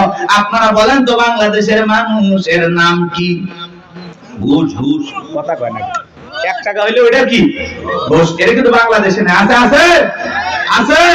শোনো, এই দেশটার গল্প করি, দেশটা মনে হয় স্বপ্নপুরী। সুদখোর, ঘুষখোর, মদখোর, জুয়াখোর, হেতায় আছে ভুরি ভুরি। খেতায় আছে ভুরি ভুরি। এ দেশে অসৎ কামাই কেউ করে না, তবে ঘুষের টাকা পেলে কেউ তো ছাড়ে না। টেবিলের নিচ দিয়ে হাত বাড়িয়ে কালো টাকাটা নেই সারিয়ে, টেবিলের নিচ দিয়ে হাত বাড়িয়ে কালো টাকাটা নেই সারিয়ে। করেছে ওরা বড় দেশের চুরি, করেছে ওরা বড় দেশের চুরি। শোনো এ দেশ তার গল্প করি, আছে না নাই? আমার ভাইয়েরা, একটা করে দিরহাম জনগণ দেওয়া শুরু করলো। আল্লাহ রাব্বুল আলামিন ওই জামানায় একটা মহামারী দিল। 2020 সালে আল্লাহ তাআলা আমাদেরকে একটা মহামারী দিয়েছিলেন, ধরো না ছুঁয়ো না, নাম হলো করোনা। করোনা রোগে আক্রান্ত হয়ে বাবা মারা গেছে, ছেলে বাবার লাশটাও দেখতে যায় নাই, বাবার কবরে মাটিও দেয় নাই। বাবার সম্পত্তি ভালো লাগে, মৃত বাবার লাশকে বোঝা মনে হয়। কথা বলে। মায়ের করোনা হয়েছে, জঙ্গলে ফেলা আসছে। বন্ধুর করোনা হয়েছে, বন্ধু দেখতে যায় নাই। ভাইয়ের করোনা হয়েছে, ভাই দেখতে যায় নাই। স্বামীর করোনা হয়েছে, স্ত্রী কাছে যায় নাই। খাবারের প্লেটটা সাজায় লম্বা একটা বাঁশের লাঠি দিয়ে আস্তে করে স্বামীর ঘরে খাবার ঢোকায় দিয়েছে। কথা বলে। স্বামী যখন সুস্থ হয়েছে, বিবি কাছে ডাইকা বলে, জোসনার বাপ, আমি তোমার যে কত ভালোবাসি তুমি জানো না। শাড়িটা দিয়ে সুন্দর করে মুখটা মোছায়া দিতেছে, আর ডেকে বলে, জোসনার বাপ, তাহাজ্জুদ পড়ে পড়ে তোমার জন্য দোয়া করেছি, আল্লাহ আমার জোসনার বাপের হায়াত বাড়ায়া দাও। স্বামী মনে মনে হাসে আর বলে, বিবি রে, তুই যে আমার কত ভালোবাসিস, আমার বোঝা হয়ে গেছে। আমি যখন অসুস্থ ছিলাম, জানালা দরজার দিকে তাকায় থাকতাম, এই বুঝি দরজা জানালা খুলে গল্প করবি, দুইটা কথা বলবি, একবারও দেখা করলি না। মোবাইলে তোর ছবি দেখে দেখে মনের দুঃখের কথা ভুলে যাইতাম। তুই যে আমারে কত ভালোবাসিস প্রমাণ আমি পাইছি। আমি যখন অসুস্থ ছিলাম, আমারে তুই বাঁশ দিয়া খাওয়াইছিস। কথা কয় না, কথা কয় না। এজন্য করোনা মহামারী বুঝে দিয়েছে, দুনিয়াতে কেউ কারো আপন না। কথা বলেন, কথা বলেন, সত্য না মিথ্যা? ওই সময় একটা আতঙ্ক ভয়, কেউ কারো কাছে যায় নাই। বাজানো তো আমার এই দুনিয়াতে একটা করোনা মহামারীতে মানুষ মারা গেল, মানুষ আর একটা মানুষের কাছে গেল না, বাবার কাছে সন্তান গেল না। তাহলে ভেবে দেখেন বাজান, দুনিয়াতে কেউ কারো আপন না, সব মিথ্যা মায়া, মিথ্যা মায়া। কথা কয় না গো? আপনি কি মনে করেন আপনি মারা গেলে আপনার পরিবারের লোকজন আপনাকে ছাড়া অচল হয়ে যাবে, তারা ভেঙে পড়বে? কিচ্ছু হবে না তাদের। আপনি মরে গেলেও আপন গতিতে আপনার পরিবারের লোকজন তাদের জীবন সাজাবে, আপনার জন্য কি অপেক্ষা করবে না। আপনার জন্য পৃথিবীর কোনো কিছু থেমে থাকবে না, না দোকান, না ব্যবসা প্রতিষ্ঠান, না আপনার স্ত্রী, না আপনার সন্তান, না আপনার ব্যবসা বাণিজ্য, ক্ষেত খামার, কোনো কিছুই থেমে থাকবে না। আপনি মরে গেলেও সব আপন গতিতেই চলবে। কথা বলে ঠিক না? বরং আমরাই বেশি বেশি ভাবতেছি যে আমি মরে গেলে আমার পরিবারের কি হবে না হবে। ওদের কথা ভাবতে গিয়ে আমরা আখিরাত ভুলে গেছি। এজন্য আসুন আখিরাতকে টার্গেট করি। কথা বলে না কেন? আখিরাতকে টার্গেট করি, এর মধ্যে দুনিয়া যতটুকু হয় হইলেও আলহামদুলিল্লাহ, না হইলে আলহামদুলিল্লাহ। কথা বলে ঠিক না? কিন্তু বেশি দুনিয়াকে টার্গেট করলে আখিরাত আমাদের কাছ থেকে দূরে সরে যাবে। এজন্য আমরা দুনিয়া টার্গেট করব না, আখিরাত। আমাদের কার প্রয়োজন বেশি? আল্লাহকে প্রয়োজন দরকার না? তাহলে আখিরাতকে টার্গেট করতে হবে। এই পৃথিবীতে আল্লাহ হলো আমাদের সবচেয়ে আপন। স্ত্রী বলেন, সন্তান বলেন, সবাই স্বার্থ, স্বার্থ, স্বার্থ ছাড়া কেউ আপনাকে চেনে না। পুরুষ হলো টাকা কামানোর মেশিন। পুরুষের টাকা আছে, পুরুষের পাশে সবাই আছে। পুরুষের টাকা নেই, পকেট ফাঁকা, রাস্তার ভিক্ষুকও আপনার সাথে দেখা করবে না। কথা বলে কি? টাকা আছে, পুরুষের সম্মান আছে। টাকা আছে, পুরুষকে সবাই চেনে। কথাকে বোঝেন নাই? ওই যে গান শুনছেন না, গান শুনছেন, তো ওইদিকে যাবো না, রাগ করছেন আপনারা, তো রাগ করতেছেন। ওয়াজ কি করবো না দোয়া করবো বলেন? আচ্ছা বলেন তো, পুরুষ হলো প্রয়োজন মিটানোর মেশিন। টাকার প্রয়োজন, সম্পদের প্রয়োজন। কথা কয় না কেন? এই প্রয়োজন মিটানোর জন্য আল্লাহ আমাদের দুনিয়ায় পাঠাইছে। কথা কি বুঝতে পারতেছেন বাজান? মন খারাপ করবেন না। যে কথা বলতে চাচ্ছিলাম বাজান, দিল দিয়ে কথাগুলো বোঝার চেষ্টা করবেন, গভীর মনোযোগ দিবেন, সামনে গেলে মজা পাবেন। এ যুবক, তোমরা নিরাশ হয়ে না, তোমরা যুবক, আমিও যুবক, তোমাদের মনের দুঃখটা কি বুঝি। একটু অপেক্ষা করো, তোমাদের জন্য স্পেশাল কিছু আলোচনা মাথার মেমোরিতে সেভ করা আছে, সময় মতো ডাউনলোড দিয়ে শোনায়া দেব। মা বোন যারা বসে আছেন, মা একেবারে নিরাশ হবেন না। মা মহিলা প্যাডেলে মা বোনদের জায়গা হচ্ছে না, আমি শুনেছি। আর পাগলিদের জায়গা একটু বেশি লাগে, ওদের ঘরেও যেরকম দখল করতে চায়, বাহিরে গেলে দখল করতেছে। কথা বল না কেন? এই যে মা বোনদের জন্য কিছু ওয়াজ করা দরকার আছে না নাই? কিছু বাঁকা পথে মা বোন চলে, বাঁকা পথে চলা মা বোনদেরকে ওয়াজের মাধ্যমে আজকে একটু সোজা করা হবে। একটু সময় দেন, জানতে আমার ভাইয়েরা চলেন সামনের দিকে যায় বাজান। ওই ডায়রিয়া কলেরা মহামারীতে হাজার হাজার মানুষ মারা গেল, আর ফিরাউনের পকেটে টাকা ঢুকলো, টাকা পাইতে পাইতে এত টাকার মালিক হয়ে গেল বাজান, টাকা রাখার কোনো জায়গায় নাই। এবার বাদশার দরবার একদিন চলে আসছে, বাদশা আমার কাছে কিছু টাকা পয়সা আছে, এলাকায় যারা গরিব মানুষ খাজনা দিতে পারে না, দুঃখী মানুষ খাইতে পারে না, আমি তাদের একটু জনসেবামূলক কাজ করতে চাই। বাদশাটাকে বলে, বাবা এই তো ভালো উদ্যোগ, তোমার মতো ছেলে ঘরে ঘরে জন্ম নেওয়া দরকার।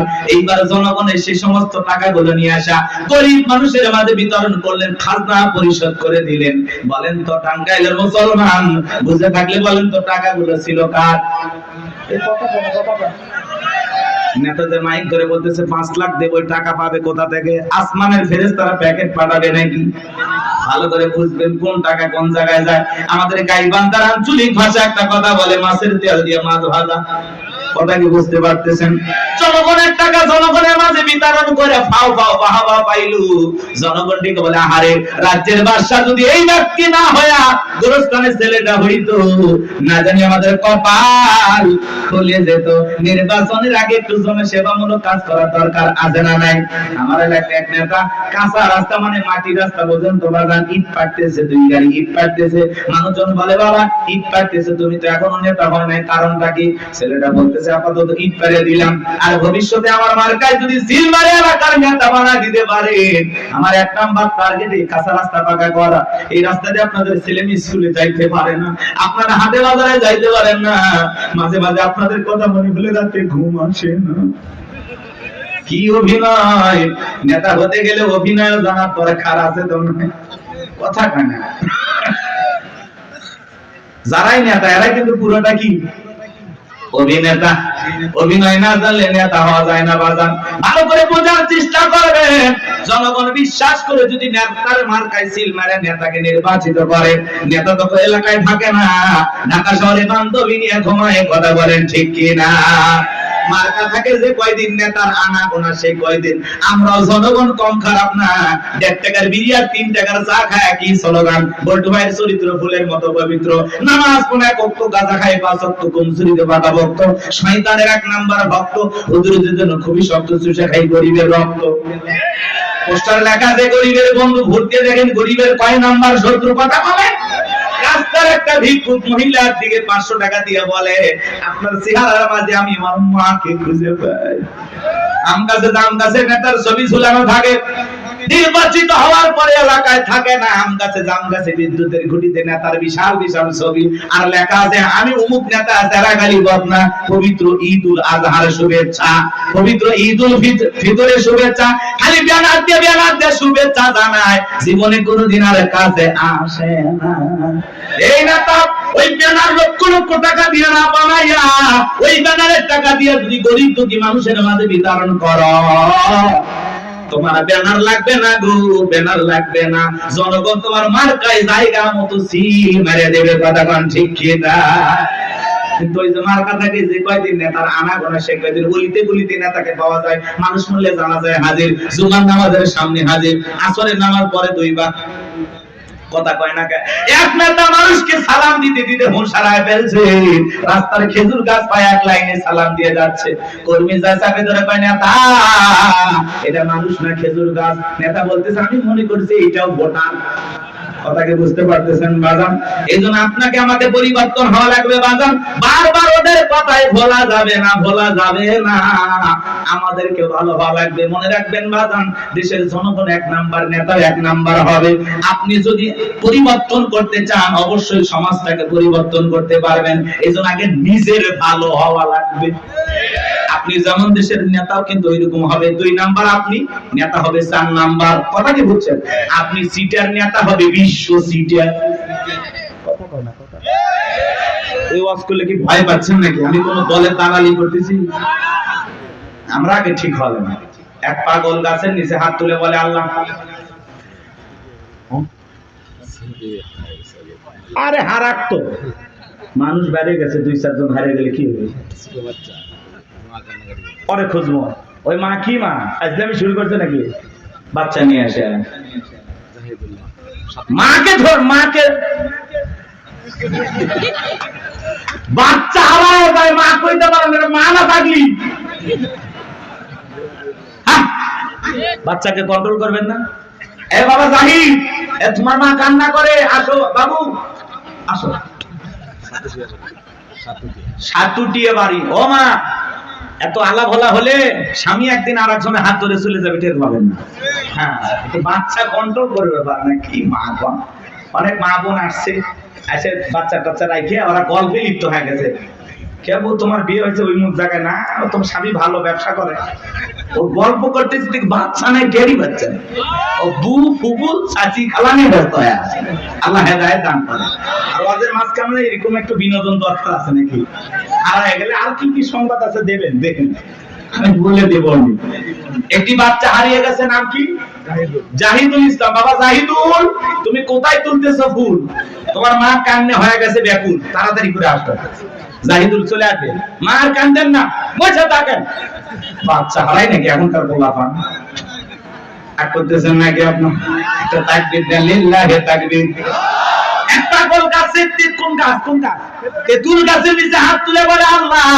তেঁতুল গাছে রাজশাহীর ফজলি আমদের রংপুরের হাড়িভাঙ্গা দে সাফাই নবাবগঞ্জের কাটিমন দে নওগাঁসা পাহাড়ের আমরুপালি দে আল্লাহ বলে পাগল রে চোখটা খুলে দেখ কোন গাছের নিচে দোয়া ধরেছিস তেঁতুল গাছের নিচে দাঁড়ায়া কিয়ামত পর্যন্ত আমসালে যেমন পাওয়া যাবে না নির্বাচনের আগে 500 টাকা 1000 টাকার বিনিময়ে 200 টাকার বিনিময়ে নিজের পবিত্র আমানত ভোট বিক্রি করে দেশে ওমরের মতো নেতা চাইলে পাওয়া যাবে না এজন্য আগে আপনাকে ঠিক হওয়া লাগবে আপনি যখন বলেন আল্লাহ আমার নেতাদেরকে ওমরের মতো আদর্শবান নেতা বানাও আল্লাহ তখন হাসে আর বলে ওমরের দেশে থাকার মতো জনগণ কি হতে পেরেছিস আগে নিজে ঠিক হ কথা কন এই যে আমার সাকাওয়াত ভাই ওয়াজ করলো নামাজও পড়ে সুদ খায় আপনি যখন সুদ খায় মুনাজাত করেন রব্বানা আতিনা ফিদ দুনিয়া আল্লাহ বলে তোর মতো সুদখোর হারাম করে দোয়া কবুল হবে না সুদ খায় ঘুষ খায় হাত তুলে দাও আল্লাহ মাফ করে দিস ভালো ভাইয়া জান আপনি জানেন না সুদ খাওয়া হারাম ঘুষ খাওয়া হারাম খাইতেছেন কে মজা লাগে টাকায় টাকা মারে কারেন্ট সুদ ওরে বদমাইশ আল্লাহ হেদায়েত দান করেন জোরে বলেন না আমিন কষ্ট হচ্ছে নাকি আপনাদের আমার ভাইরা বিরুদ্ধে কথাগুলো বুঝে যান আমি যে কথা বলতে চাচ্ছিলাম তালুকদার বংশের মতো যদি কলিজাটা বড় হয় বাপের ব্যাপার যদি হয়ে থাকে ডান হাতটা তুলে বলেন হুজুর যতদিন বেঁচে থাকবো নির্বাচনকে কেন্দ্র করে চা বিড়ি পান সিগারেট খাবো না একটা টাকাও কোন নেতার কাছ থেকে নেব না সৎযোগ্য নির্ভীক আল্লাহওয়ালা সমাজের নেতৃত্ব দেওয়ার মতো উপযুক্ত নেতাকে আগামীতে ভোট দিয়া নির্বাচিত করব হাত তুলে ওয়াদা দেন পারবেন তো ইনশাআল্লাহ আপনার ভোটে যেন কোন চোর ডাকাত সন্ত্রাস এলাকার বিপুল পরিমাণের লুটপাটকারী ব্যক্তি যেন ক্ষমতার চেয়ারে বসতে না পারে আঙ্গুলের ছাপটা দেওয়ার আগে চিন্তা করা লাগবে আমার ভোটে কোনো মশারু গাজারু মাদারু সুদারু আপনার ভোটে নির্বাচিত হয়ে যেন ধর্ষণ না করতে পারে দেশের টাকা বিদেশে পাচার না করতে পারে এমন নেতাদেরকে 54 বছরে দেখেছেন আগামীতে যা করবেন বুঝে শুনে করা লাগবে ভাবিয়া করিও কাজ করিয়া ভাবিও না পাথর দিয়ে মানুষকে করবে খুন এমন নেতা সমাজে প্রয়োজন নাই কথা বলেন ঠিক কিনা চলেন না বাজারের সামনের দিকে যায় কথা মানে একটু বেশি হয়ে গেল মন খারাপ করছেন হক কথা বলা লাগবে অবস্থা যেমনই হোক বাজার দিল দিয়ে কথাগুলো শুনে যান নির্বাচনের আগে একটু জনসেবামূলক কাজ সবাই করে আর নির্বাচনের পাতিলে যে চাটা রান্না হয় বৃষ্টি হওয়ার পরে খেরে পালে নিচে যে পানি যায় ওইটা রং আর ওই পাতিলের চায়ের রং সমান কথা কোন ঠিক কিনা এবং একটা চা খায়া বিড়ি খায়া সিগারেট খায়া নিজের পবিত্র আমানতটা বিক্রি করবেন না মাথায় থাকবে আল্লাহ হেদায়েত দান করেন, চলেন সামনের দিকে যাই বাজান। এইবার মিশরের মন্ত্রী মারা গেল, নির্বাচন শুরু হয়ে গেল। আগে তো জনগণের মন কায়রে নিয়েছে, সবাই বলে ভোট দিবা কোনখানে? ওই ফেরাউন যে মার্কাদার আছে তার মাঝখানে। এক চান্সে সবাই মিলে ফেরাউনকে ভোট দিয়া মিশরের মন্ত্রী বানায় দিল। কিছুদিন পরে আল্লাহর খেলা বোঝাবার দায় বার্ধক্য জনিত কারণে মিশরের বাদশা মারা গেল, সিংহাসন ফাঁকা হয়ে গেল। ফেরাউন সমস্ত জনগণ আর নেতাদেরকে ডেকে বলে, দেশের জনগণ শোনো দিয়ামন, দেশের বাদশা মারা গেছে, বাদশা ছাড়া একটা দেশ চলতে পারে না, তোমরাই বলো মিশরের বাদশা হবে কে? সমস্ত জনগণ ডেকে বলে, অনেক আগে আপনাকে চেনা জানা হয়ে গেছে, আপনি মিশরের বাদশা হয়ে যান, আমাদের কারো কোনো আপত্তি নাই। জনগণ যখন সমর্থন দিল, ফিরাউন নেতাদেরকে ডেকে বলে, তোমরা বলো আপত্তি আছে? নেতারা ডেকে বলে, আমাদের কোনো আপত্তি নাই, জনগণ সমর্থন দিয়েছে, আপনি নেতা, কোনো সমস্যা নাই। এইবার সবার সমর্থন পাইয়া মিশরের বাদশা হয়ে গেল, ক্ষমতার চেয়ারে বসে ঠিকই। রাতের বেলায় ফিরাউন ঘুমাইতে যায়, চোখে আর আরামের ঘুম আসে না, ঘুম থেকে লাফায় লাফায় ওঠে। অনেক মানুষ দেখবেন বাজানো 4টা ঘুমের ট্যাবলেট খায়, কোটিপতি টাকাওয়ালা সম্পদওয়ালা বড় বড় হাইব্রিড নেতা 4টা ট্যাবলেট খায়, ঘুমায়। এরপরে রাত 2টার দিকে ঘুম থেকে উঠে সিসি ক্যামেরার ফুটেজ তালাশ করে কেউ ঢুকছে নাকি মারার জন্য। কারণ বিল্ডিং এর প্রত্যেকটা জায়গায় খালি দুর্নীতির গন্ধ, জুলুমের গন্ধ, মানুষ মারার গন্ধ, মানুষকে প্রতারণা ধোঁকা দেওয়ার গন্ধ। কথা বলেন না কেন? ওই বিল্ডিং কি আমনে দাঁড়াইছে? রাগ করতেছেন আপনারা? এ বাজান গো আমার, লম্বা করব না। ধনী মানুষ, টাকা আছে, সম্পদ আছে, দামি বিছানা আছে, দামি খাট আছে, কিন্তু ঘুমটা নাই। আর গরিব রিকশা চালায়, ভ্যান চালায়, মাঠে কাজ করে, আলু ভর্তা দিয়া, ডাল ভাজি দিয়া, সবজি দিয়া ভাত খায়, বউকে কোলে নিয়ে ঘুমায়, কি আরামের ঘুম। কথা বলেন না কেন? আর ধনী স্বামী স্ত্রীর মধ্যে দাও কুলের সম্পর্ক, বউ আলাদা খাবে, স্বামী আলাদা খাবে, ইয়া তো ধনী হয়ে গেছে, এখন স্বামী স্ত্রীর মধ্যে মহব্বত ভালোবাসাই নাই। আছে না না এরকম পরিবার? ওই দিকে আর যাচ্ছি না বাজান, সামনে গেলে মহিলাদের ওয়াজ করব, চলেন না যাই। যে কথা বলতে যাচ্ছিলাম বাজান, ফিরাউনের চোখে ঘুম নাই। তার দরবারে জ্যোতিষী ছিল 400 জ্যোতিষীর লিডারের নাম দবিরা, বয়স হলো 320 বছর। দেখে বলে, দবিরা কেন জানি রাতের বেলায় ঘুমাইতে পারি না, আজে বাজে স্বপ্ন দেখে লাফায় লাফি, কারণটা কি? দবিরা এবার দেখে বলে, না তো অপেক্ষা করেন, একটু আমাকে সময় দেন। দবিরা সময় নিয়ে বাক্য গবেষণা করে বলে, নেতা যদিও ছিলেন ভবঘুরে জবক তরমুজের খেতের লেবার, গোরস্থানের দারোয়ান, এরপরে মিশরের মন্ত্রী, বর্তমান রানিং বাদশা, আঙ্গুল ফুলে কলার গাছ, কিন্তু আপনার ভবিষ্যৎ জীবন বড় অন্ধকার। আগামী 3 মাসের মধ্যে বনি ইসরাইল সম্প্রদায়ের ভিতরে মুসা নামের একটা ছেলে জন্মগ্রহণ করবে, ওই মুসার কারণে রাজত্ব পাওয়ার ক্ষমতা থাকবে না। নেতারে, এমনকি আপনার জীবনও যাওয়ার সম্ভাবনাও দেখা যায়। এই কথা শোনার পরে ফিরাউনের মাথা ঠান্ডা না গরম? খালি গরম মানে? দবিরা যদি বলতো মুসা আসবে, খানকা বানায় বসে বসে জিকির করবে, তাহলে মাথা গরম করতো না। আজ বাংলাদেশের দিকে তাকায় দেখবেন, যারা খানকা বসাইয়া জিকির করতেছে, লাফালাফি করতেছে, নারী পুরুষ একত্রে হইয়া ঢোলক বাজায় জিকির করে আর গান গায়, দেখেন না? ওই পানির ভিতর জ্বললে বাতি, ঝড় বাতাসেও নেবে না, লেঙ্গা বাবার মুরিদ হইলে নামাজ রোজা লাগে না। এই বিশ্বাস বলবে নামাজ রোজা লাগে না, ওটা পীর না টাটকা শয়তান। সিজদার মতো একটা সিজদা দিবি, জান্নাত পার হয়ে জাহান্নামের তলে পড়বি। আছে না নাই? লালন শাহ মাজারে দেখলেন না, মহিলারা গাঁজার কলকিতে টান মেরে খাইয়া বলতেছে, আমি বিমানে উঠতেছি। প্রকাশ্যে জনগণের সামনে মাজার গুলোতে গাঁজা খাওয়া হয়, মাজারে গাঁজার কলকিতে এত ধোঁয়া ছাড়ে বাজার, রাস্তায় প্রশাসনের লোক দাঁড়িয়ে থেকে বলে মনে হয় ওরসের রান্না চলছে। কথা বলেন না কেন? ভণ্ডগুলো ভণ্ডামি করে যাচ্ছে আর বলে আমরা হকের দরবারে আছি। আছে না নাই? কথা বলেন না কেন? ভণ্ডামি পাইছেন, জায়গা পান না। পিঠ ছিল শাহজালাল খানকায় পীর, রাজপথে পীর, নারাই তাকবীর হুঙ্কার দিয়েছে, গৌর গোবিন্দ ধুতি পরার টাইম পাইনি। কথা বলেন ঠিক কি না? এরকম শাহজালালের মতো পীর দরকার। আছে না নাই? আল্লাহ বলে ভালো জিনিস, ওয়াকুনু মাস-সাদিকিন, আল্লাহ বলে তোমরা সত্যবাদীদের সঙ্গী হও। যে পীরের পা থেকে মাথা পর্যন্ত নবীর সুন্নাত দিয়ে ঢাকা, যার চেহারার দিকে তাকাইলে আল্লাহর কথা স্মরণ হয়, এরকম আল্লাহওয়ালা যেখানে আমরা আছি সেখানে গাঁজাখোর ভণ্ড, লালু বাবা, কালু বাবা, জিকর বাবা, তালা বাবা যেখানে, শয়তান আছে সেখানে। কথা বোঝা গেল? কোন ভণ্ডদের কাছে আমরা যাব না ইনশাআল্লাহ, কোন ভণ্ডের কাছে যাবেন না। পীর সাহেব নাই, মানুষ আছে কিনা তাও সন্দেহ। কবর মাজার বানায় রাখছে, লেখে রাখছে পাগলি শাহ রহমতুল্লাহ আলাইহি। ওপরে লেখে মাহবুব সোবান, ভারতের কামান, জামানার জামান, আছে না? এক এক পীরের নাম, আল্লাহ হেদায়েত দান করেন। ভণ্ড পীরের ওয়াজ বেশি করবো না, কষ্ট হচ্ছে আপনাদের। এই ভণ্ডদের কাছে যাওয়া যাবে? এমন পীর আছে মহিলা মুরিদ দেখলে মাথা ঠিক থাকে না, দুই হাত বাড়ায় বলে মা আয়। মহিলা চিন্তা করছে এত বড় আল্লাহ আমারে ডাকে, যদি বুকে না যায় জাহান্নামে জায়গা হবে না।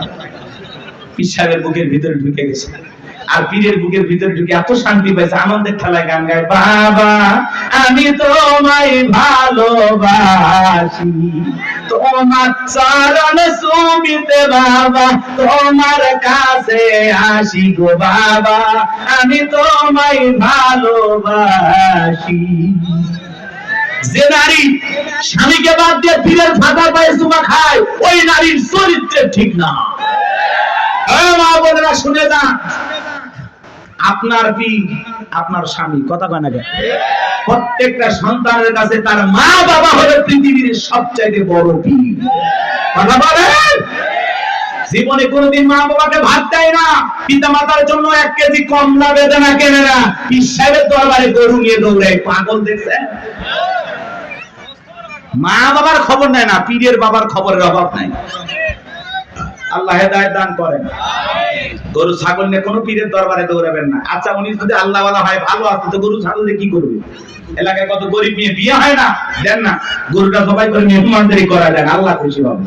এলাকায় মাদ্রাসা আছে, গরিব দুঃখী বাচ্চা পড়াশোনা করে, এতিম বাচ্চারা, একটা ছাগল মাদ্রাসায় দেন, ওরা জবাই করে খেয়ে আল্লাহর কোরআন তেলাওয়াত করবে, আরশের মালিক আল্লাহ খুশি হবে। আর আপনি মাজারে যায় ছাগল গরু দিয়ে, হ্যাঁ রাত ভর্তি করে নিয়ে যায়, মাইক বাজার গান গায়, দেখেননি? যা কত কথা বলা যাবে না, কষ্ট হচ্ছে আপনাদের।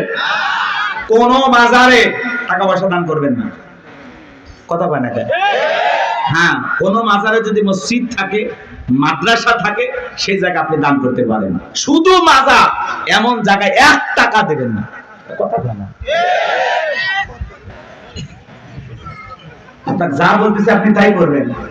মাজারে কেন টাকা দিচ্ছেন? উনি আল্লাহ ওয়ালা না, ভালো আছে না, টাকা দিয়ে কি করবে? আঙ্গুর কিনে খাবে? আপনি মাজারে কেন টাকা দিচ্ছেন?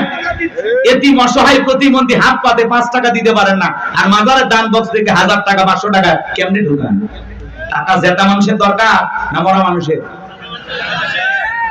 জেতা মানুষ কান দিচ্ছে হাত পাতে, আপনি সেখানে দেন না। আর মাজারে পীর সাহেব একবারও ডাকলো না, এই মুসলিম টাকা দে, চাইছে? ওই জায়গায় কেন টাকা দিলেন? বলেন কেন দিলেন? কিসের বরকতের আশা? সন্তান হয় না, 56টা দরবারে ছাগল মান্নত করে, এই মাজারে ছাগল দিলে সন্তান হবে, পাইছেন কোথায়? কথা কয় না, কথা কয় না। খালি ওয়াজ করলে হবে না, মাঝে মাঝে ওয়াজ করা লাগবে। আরে ভাই আমাদেরকে দেন, মাদ্রাসায় দেন, কথা কয় না। দেওয়ার লোক খুঁজে পান না, যে মানুষ চোখের সামনে কান্দে মরে যাচ্ছে, ওই জায়গা দেয় না, ওই মরা পীর সাহেব দিয়ে এসেছে। ওই যে পীর আছে না, কলার গাছ আছে, আসলে কোন মাজার কিনা আপনি জানেন? অধিকাংশ মাজার মিথ্যে মিথ্যে মাজার বানাইয়া ভণ্ডামি শুরু হয়ে গেছে, কথা বলেন ঠিক না? আল্লাহ যেন আমাদের হেদায়েত দান করেন, একটু জোরে বলেন আমি। আমার কথায় অনেক মাদার পুজোরা বিরক্ত হয়েছে, অনেকে ফোন দিয়ে হুমকি দিছে, তোমরা আল্লাহ আল্লাহর বিরুদ্ধে কথা বলো, মরার আগে জবান বন্ধ হয়ে যায়। চিন্তা করছেন?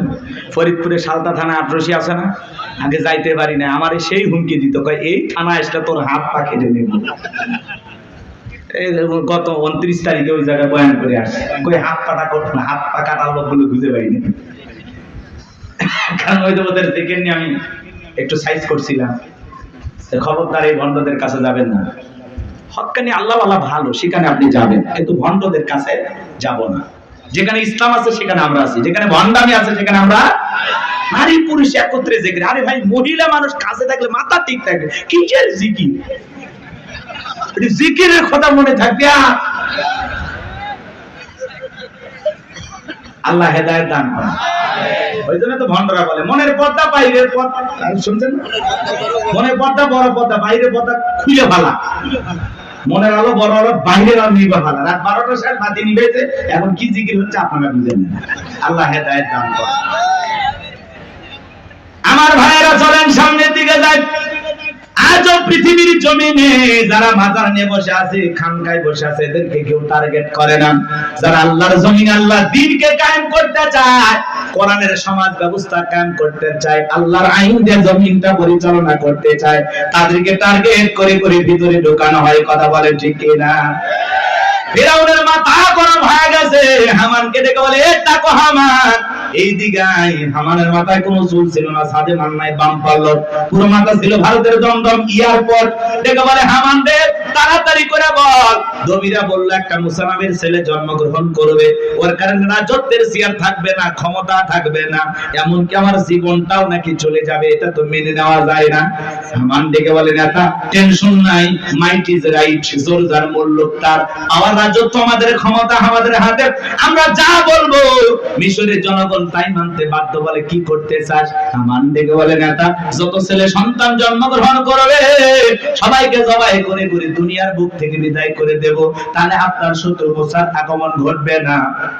এমন কথা শোনার পরে ফিরাউন ডেকে বলে, হামান রে আসলেই তোর মাথায় বুদ্ধি আছে, তবে শোন, ছেলেগুলোকে জবাই করবি, মেয়েগুলোকে জবাই করবি না, কারণ ছেলেদের মধ্যে আমার শত্রু আছে, মেয়েদের মধ্যে কোনো শত্রু নাই। তার মানে চোর হলে মানুষ ভালো, মোবাইল নিয়ে গেল, সিম কার্ড খুলে দিয়ে গেল। কথা বলেন ঠিক কি না? সন্তান জবাই করা শুরু হয়ে গেল, 3টা মাস অতিবাহিত হয়ে গেল। দবিরাকে ডেকে বলে, দবিরা এইবার গবেষণা করে দেখ, আমার পথের কাটা মুসা মরল না বাঁচলো। দবিরে গবেষণা করে বলে, নেতা 3টা বর্ণনা পাওয়া যায় বাজান। একটি বর্ণনায় বলা হয়েছে 20,000, আরেকটি বর্ণনায় বলা হয়েছে 24,000, আরেকটি বর্ণনায় বলা হয়েছে 80,000। দবিরে ডেকে বলে, নেতা যদিও হাজার হাজার মাইল মুখ খালি কইরা সন্তানগুলোকে জবাই করে বিদায় করেছেন, কিন্তু আপনার পথের কাটা মুসা এখনো মরে নাই, মরে নাই, মায়ের কোলে জীবিত আছে, সুস্থ আছে, কিন্তু কোন বাড়িতে আছে, কোথায় আছে, এইটা বলার ক্ষমতা আমাদের নাই। বলেন আল্লাহু আকবার। ওয়া মাকারু ওয়া মাকারাল্লাহ আল্লাহু খায়রুল মাকিরিন। এলাকা আল্লাহ চাই মুসারে বাঁচাইতে, ফিরাউন চাই মারতে, আর 14 গোষ্ঠী এক জায়গা হয় মুসের একটা পছন্দ জিততে পারবে না। কথা বলেন ঠিক কি না? ফিরাউন আগান্বিত হয়ে বলে, এই সেনাবাহিনীর দল, এতগুলো মারলি, আসলটাই মারতে পারলি না। এলাকায় তল্লাশি চালাও, চিরনবিধান চালাও, ঘরে ঘরে প্রবেশ করো, যেখানে মুসারে পাইবা দরবার জবাই করবা, আমার মাথার টেনশনটা দূর করো। যাও। একদল সেনাবাহিনী মুসা নবীর বাড়ির দিকে রওনা করেছে। মুসা নবীর বড় বোন, তার নাম মারিয়ম, দেখে বলে, মা ওই যে ফিরাউনের সেনাবাহিনী দেখা যায় মা, আর বুঝি ভাইকে বাঁচানো গেল না। মুসা নবীর মা সন্তানকে দিক সেদিক দৌড়ায়, কে যেন ইলহামের মাধ্যমে আওয়াজ দিয়ে বলে, মুসলমান তোমার সন্তানটাকে চুলার ভিতরে ফেলায় দাও, কথা দিলাম গো, তোমার সন্তানটাকে আবার তোমার কোলে ফেরায় দিব। বলুন সুবহানাল্লাহ। মুসা নবীর মা তাই করলেন। লম্বা ঘটনা বাজান সংক্ষিপ্ত করে বলে দিয়ে যায়, ফিরাউনের সেনাবাহিনী তল্লাশি চালাইয়া তন্ন তন্ন করে ঘর বাইরে সব জায়গায় খুঁজে তারা চলে গেল। এইবার মুসা নবীর মা চোখের কোণায় পানি দিয়ে কাঁদেন, আর মনে মনে ভাবেন সন্তান প্রতি আগুনে পুড়ে কয়লা হয়ে গেছে। কাছে যায় তাকায় দেখেন, না না, মুসা নবী আগুনে পড়ে নাই, মুসা নবী চুলার ভিতরে পড়ে মুস্কি মুস্কি হাসতেছি। সন্তানটাকে কোলের মধ্যে নেবেন, কে যেন গাইবে আওয়াজ দিয়ে বলে, মুসার মা কতদিন জালেম ধরে ভয় লুকিয়ে রাখবা, সিন্ধুকে একটা বানায়া দরিয়ার বুকে ভাসায় দাও, কথা দিলাম গো, তোমার ছেলেটাকে আবার তোমার কোলে ফেরায়া দেব। মুসা নবীর মা টেনশনে পড়ে গেলেন, সিন্ধুক পাবেন কোথায়। পরের দিন সকালবেলা কে যেন ডেকে বলে, মিস্ত্রি লাগবে না, আমি একজন মিস্ত্রি। মুসা নবীর মা ডাইকা বলে, মিস্ত্রি দিকে আসো। জীবনে কেউ মিস্ত্রি বলে চিল্লাইলো না, তুমি কিসের মিস্ত্রি, কি বানাইতে পারো? মিস্ত্রি দেখে বলে, মা আপনি যদি মনে করেন এমন একটা সিন্ধুক আপনার দরকার, যে সিন্ধুকের ভিতরে আপনার সন্তানকে তুলে দরিয়ার বুকে ভাসায় দিবেন, ও মা চাইলে এমন একটা সিন্ধুক আমি বানায় দিতে পারি, তাই নাকি? বলে হ্যাঁ। মুসা নবীর মা ডেকে বলে, মিস্ত্রি তুমি তোমার মনের কথা বলেছো, এরকম একটা সিন্ধুক আমার প্রয়োজন। মিস্ত্রি ডেকে বলে, মা কিছু যন্ত্রপাতি আছে, ধার দেওয়ার জন্য পানির প্রয়োজন হতে পারে, আবার না হলেও চলবে, আপনি একটু ভিতর থেকে পানি নিয়ে আসেন। মুসা নবীর মা ভিতর থেকে পানি নিয়ে এসে দেখে মিস্ত্রি সুন্দর একটা সিন্দুক বানায়া দাঁড়িয়ে আছে। এবার সিন্দুকটা হাতের মধ্যে দিয়ে মিস্ত্রি দৌড়ায়, পিছন থেকে ডেকে বলে, মিস্ত্রি লোহার পয়সা কি নিবা না, কাঠির পয়সা কি নিবা না, তোমার পারিশ্রমিকের দামটা কি নিবা না? মিস্ত্রি ডেকে বলে, মা, যারা বিপদে পড়ে আমি তাদের উপকার করি, বিনিময়ে টাকা পয়সা গ্রহণ করি না। মুসা নবীর মা ডেকে বলে, মিস্ত্রি এই বিপদের দিনে এত বড় উপকার করলা, লোহার পয়সাও নিবা না, কাঠের পয়সাও নিবা না, তোমার পারিশ্রমিকের দামটাও নিবা না, অন্তত তোমার নামটা বলে দাও, মাঝে মাঝে তোমার কথা মনে হলে আল্লাহর কাছে তোমার জন্য দোয়া করব। মিস্ত্রি ডেকে বলে, না, আমি দুনিয়ার কোন সাধারণ মিস্ত্রি না, আমি আল্লাহর ফেরেশতা, আমার নাম জিবরাইল। এইবার সিন্ধুকের ভিতরে মুসা নবীকে তুলে ধরিয়ে এই ভাষায় দিলেন। আর মেয়ে মারিয়ামকে বলে, মা, সিন্ধুক ভাসতে ভাসতে কই যায় খবর নিয়ে আসবি। ওই দিন বিকেল বেলা ফিরাউন তার প্রিয়তমা স্ত্রী আসিয়াকে নিয়ে আসছে সমুদ্রের সৈকতে হাওয়া খাইতে। মাঝে মাঝে বউকে একটু বিনোদন করার দরকার আছে না নাই? হালাল বিনোদন। মাঝে মাঝে ভাবি কিনে কক্সবাজার চলে যাবেন যদি সামর্থ্য থাকে। কথা কয় না বউকে পর্দা করাইয়া নিয়ে যাবে। আমি কি বলছি কক্সবাজারে হাফ প্যান্ট পরে গোসল করবেন, তাহলে গুনাহ হবে। কথা কয় না কেন? কিছু পোলাপান আছে বউ সুন্দরী, মাথা কাজ করে না, কক্সবাজার নিয়ে যায় ঘোড়ার উপরে তুলে সেলফি তোলে, সুন্দর করে সমুদ্রের পানিতে গোসল করতেছে, সেলফি তোলে। বিকেল বেলা আইডিতে পোস্ট করে বলে, প্রিয় তোমার সাথে কক্সবাজারের প্রথম দিন কিছু ছবি তুলেছি দোস্ত তোমাদের দেখার জন্য, ভাবিকে বৃষ্টি ভিজা শরীরে কেমন লাগতেছে একটু লাইক কমেন্টসে জানাও। এর চাইতে মূর্খ বেয়াদব সমাজে আর কেউ আছে নাকি? যে নিজের বইয়ের ছবি ফেসবুক আইডিতে ছাড়ে, এর রুচিতে সমস্যা। কথা বলেন, এই বউ হলো পার্সোনাল জিনিস, একান্তই আমার, এটা পাবলিসিটি করার জিনিস না। কথা বলেন না কেন? এমনিতেই নিয়ে মানুষকে জ্বালায় আছি আমরা, তার উপর আবার বইয়ের ছবি ফেসবুকে ছাড়ে। কত পাগল আছে না? না, হুজুরে এখন একটা গান বানাইছে, শোনোনি? কথা কয় না কে? শুনছেন? কোন গ্রামে বাড়ি তোমার, কেমন তোমার বাপ, ফেসবুকেতে ছবি ছাইড়া করছো কেন বাপ? শুনছেন না? যাই সময় নাই, অনেক লম্বা হবে, কষ্ট হচ্ছে আপনাদের, বিরক্ত হয়েছেন আমার কথা? মহিলা তো আজ একটু পরে হবে, আপনার আগে ঠিক হন। কি বউকে নিয়ে মাঝে মাঝে বিনোদন করবেন? পিকনিক স্পট গুলো যেখানে ভদ্র লোকেরা যায় সেখানে যাবেন, মাঝে মাঝে বউকে নিয়ে একটু ঘোরাফেরা করবেন, নিজে বউরে একটু সময় দেবেন, না হলে অন্য আরেকজনের সাথে ঘোরাঘুরি করবে, আপনি টেরই পাবেন না। এরকম মহিলা আছে না? নাই? আর একবার যদি বউ বাঁকা পথে চলে, ওই বউকে সোজা করা কঠিন। নষ্ট গাড়ি ঠিক করা যায়, কিন্তু নষ্ট নারীকে ঠিক করা যায় না। একবার যদি একটা নারীর চরিত্র নষ্ট হয়ে যায়, ওই নারী একটা পতিতার চাইতেও নিকৃষ্ট হয়ে যায়। এই জন্য বাজার কথাগুলো বাস্তব। নষ্ট গাড়ি ঠিক করা যায়, কিন্তু নষ্ট নারীকে ঠিক করা যায় না। নারী এমন একটা জিনিস, নারী বুঝতে পারলে নিয়ামত, না বুঝতে পারলে কিয়ামত। বুঝতে পারলেই ঘরে সুন্দর পরিবেশ নিয়ে বাঁচতে পারবেন, আর না বুঝতে পারলে ঘরে আগুন জ্বলবে, তাও তাও করে অশান্তির আগুন জ্বলবে। ওই আগুনে শুধু আপনি জ্বলবেন, আপনার পরিবারও জ্বলবে, সমাজ চলবে। কথা বলে ঠিক কিনা? আরে ভাই, মসজিদে মুয়াজ্জিনি করে বইয়ের চালায় গলা দড়ি দিয়ে মরছে, দড়ি দিয়ে মরছে। কয়েকদিন আগের ঘটনা। হুজুর, মানুষ আমরা মারলেও পারি না, শাসনও করে পারি, কি দিয়ে মারবেন? আল্লাহ এমন একটা সিস্টেম দিয়েছে মারার, কয় মেসওয়াক পরিমাণে 1 বিঘা। কথা কয় না কেন? আচ্ছা, এটাতে মারা যায় 8 ইঞ্চি দিয়ে। কথা কয় না কেন? এটার পান্টি হলো, অনেকে কয় হুজুর প্লাস দিয়ে মারবি, মানে প্লাস দিয়ে ওই পান্টি ধরবি না, হাত দিয়ে ধরা যাবে। আর কার বউ যদি মমতাজের মতো মোটা হয়, আর ওই পান্টি যদি পিঠে বার যায়, বউ কবে আমার কাতুকুতু লেগেছে। কথা পান্টি। ইসলাম এমন একটা সুন্দর সিস্টেম আল্লাহ তাআলা আমাদেরকে দিয়েছেন। ইসলাম এত সুন্দর একটি ধর্ম, আসলে বউ মারার পক্ষে আল্লাহ নাই। কথা কয় না? আল্লাহ বলতেছে বউ ভালোবাসার জিনিস, মারবে কে? আর তুমি যদি সকালে বউরে পিটাও, রাতের বেলা কই ঘুমাবা? ওই বউয়ের কাছে যেতে তোমার লজ্জা করবে না? কথা কয় না? আর পাগল, কিছু পাগল আছে না, বউরি এমন ফিটার ফিটার যতক্ষণ আব্বা ডাকছি ততক্ষণ থাকবো না। মানুষকে বউরি এত মারিস কেন? ভাই মারবো না, এই দেহানারি মামার কাছে আমি 1.5 লাখ টাকা পাই, মাত্র 1 লাখ টাকা দিয়েছে, এখন আমি 50,000 টাকা পাই। ও মনে হয় শ্বশুর বাড়ি থেকে হালকা টাকা পাই। এরকম যৌতুক লোভী কিছু আছে না? যারা যৌতুকের জন্য বউকে পিটায় এরা হলো ছোট লোক। কথা বলেন, এরা সমাজের জঘন্য লোক। কথা বলেন, এই পুরুষ না টাকা ইনকাম কর, যা ইনকাম কর, শ্বশুরের টাকা লোক কেন?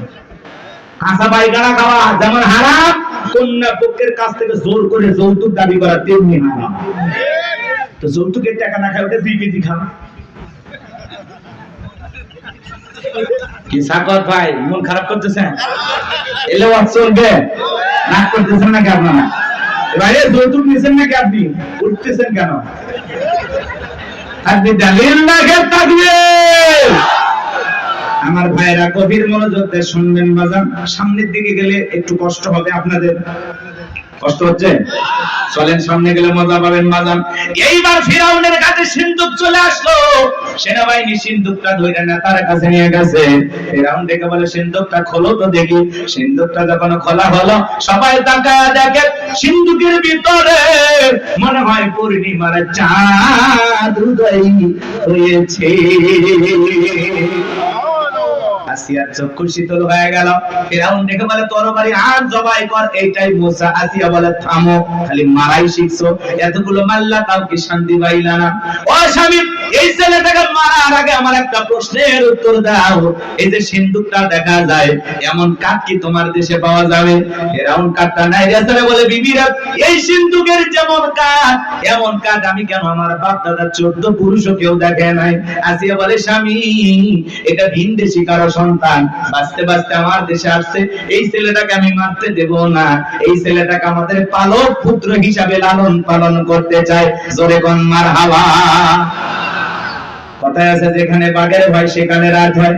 যারে খুঁজতেছে মারার জন্য, আল্লাহ তারই দায়িত্ব দিল লালন পালন করার জন্য। জোরে বলেন মারহাবা। আসিয়া যখন বলেছে ছেলেটাকে আমি পালবো, একে আমাদের পালক পুত্র বানাবো, অনেক কঠিন স্বামী, কিন্তু মাঝে মাঝে বইয়ের আপত্তির কাছে দুর্বল হয়ে যায়। বলে, ঠিক আছে, মাইনা নিলাম। আসে বলে, শুধু মারলেই হবে না, ঢোল পিটায় খবর দাও, ফিরাউনের ছেলে সন্তান যে দুধ পান করাবে মাসে মাসে তাকে বেতন দেওয়া হবে। বলে, ঠিক আছে। ঢোল পিটানো হলো। হাজার হাজার নারীরা আসছে, মুসা নবীকে কোলে নেয়, স্তন খুলে মুখ লাগায় দেয়। আল্লাহ নবী মুসা আলাইহিস সালাম কোন মহিলার স্তনে দুধ পান করে না। জোরে কোন মারহাবা। সমস্ত নারীরা ব্যর্থ হয়ে চলে গেল। ওই যে মুসা নবীর বোন, নাম তার মারিয়ম,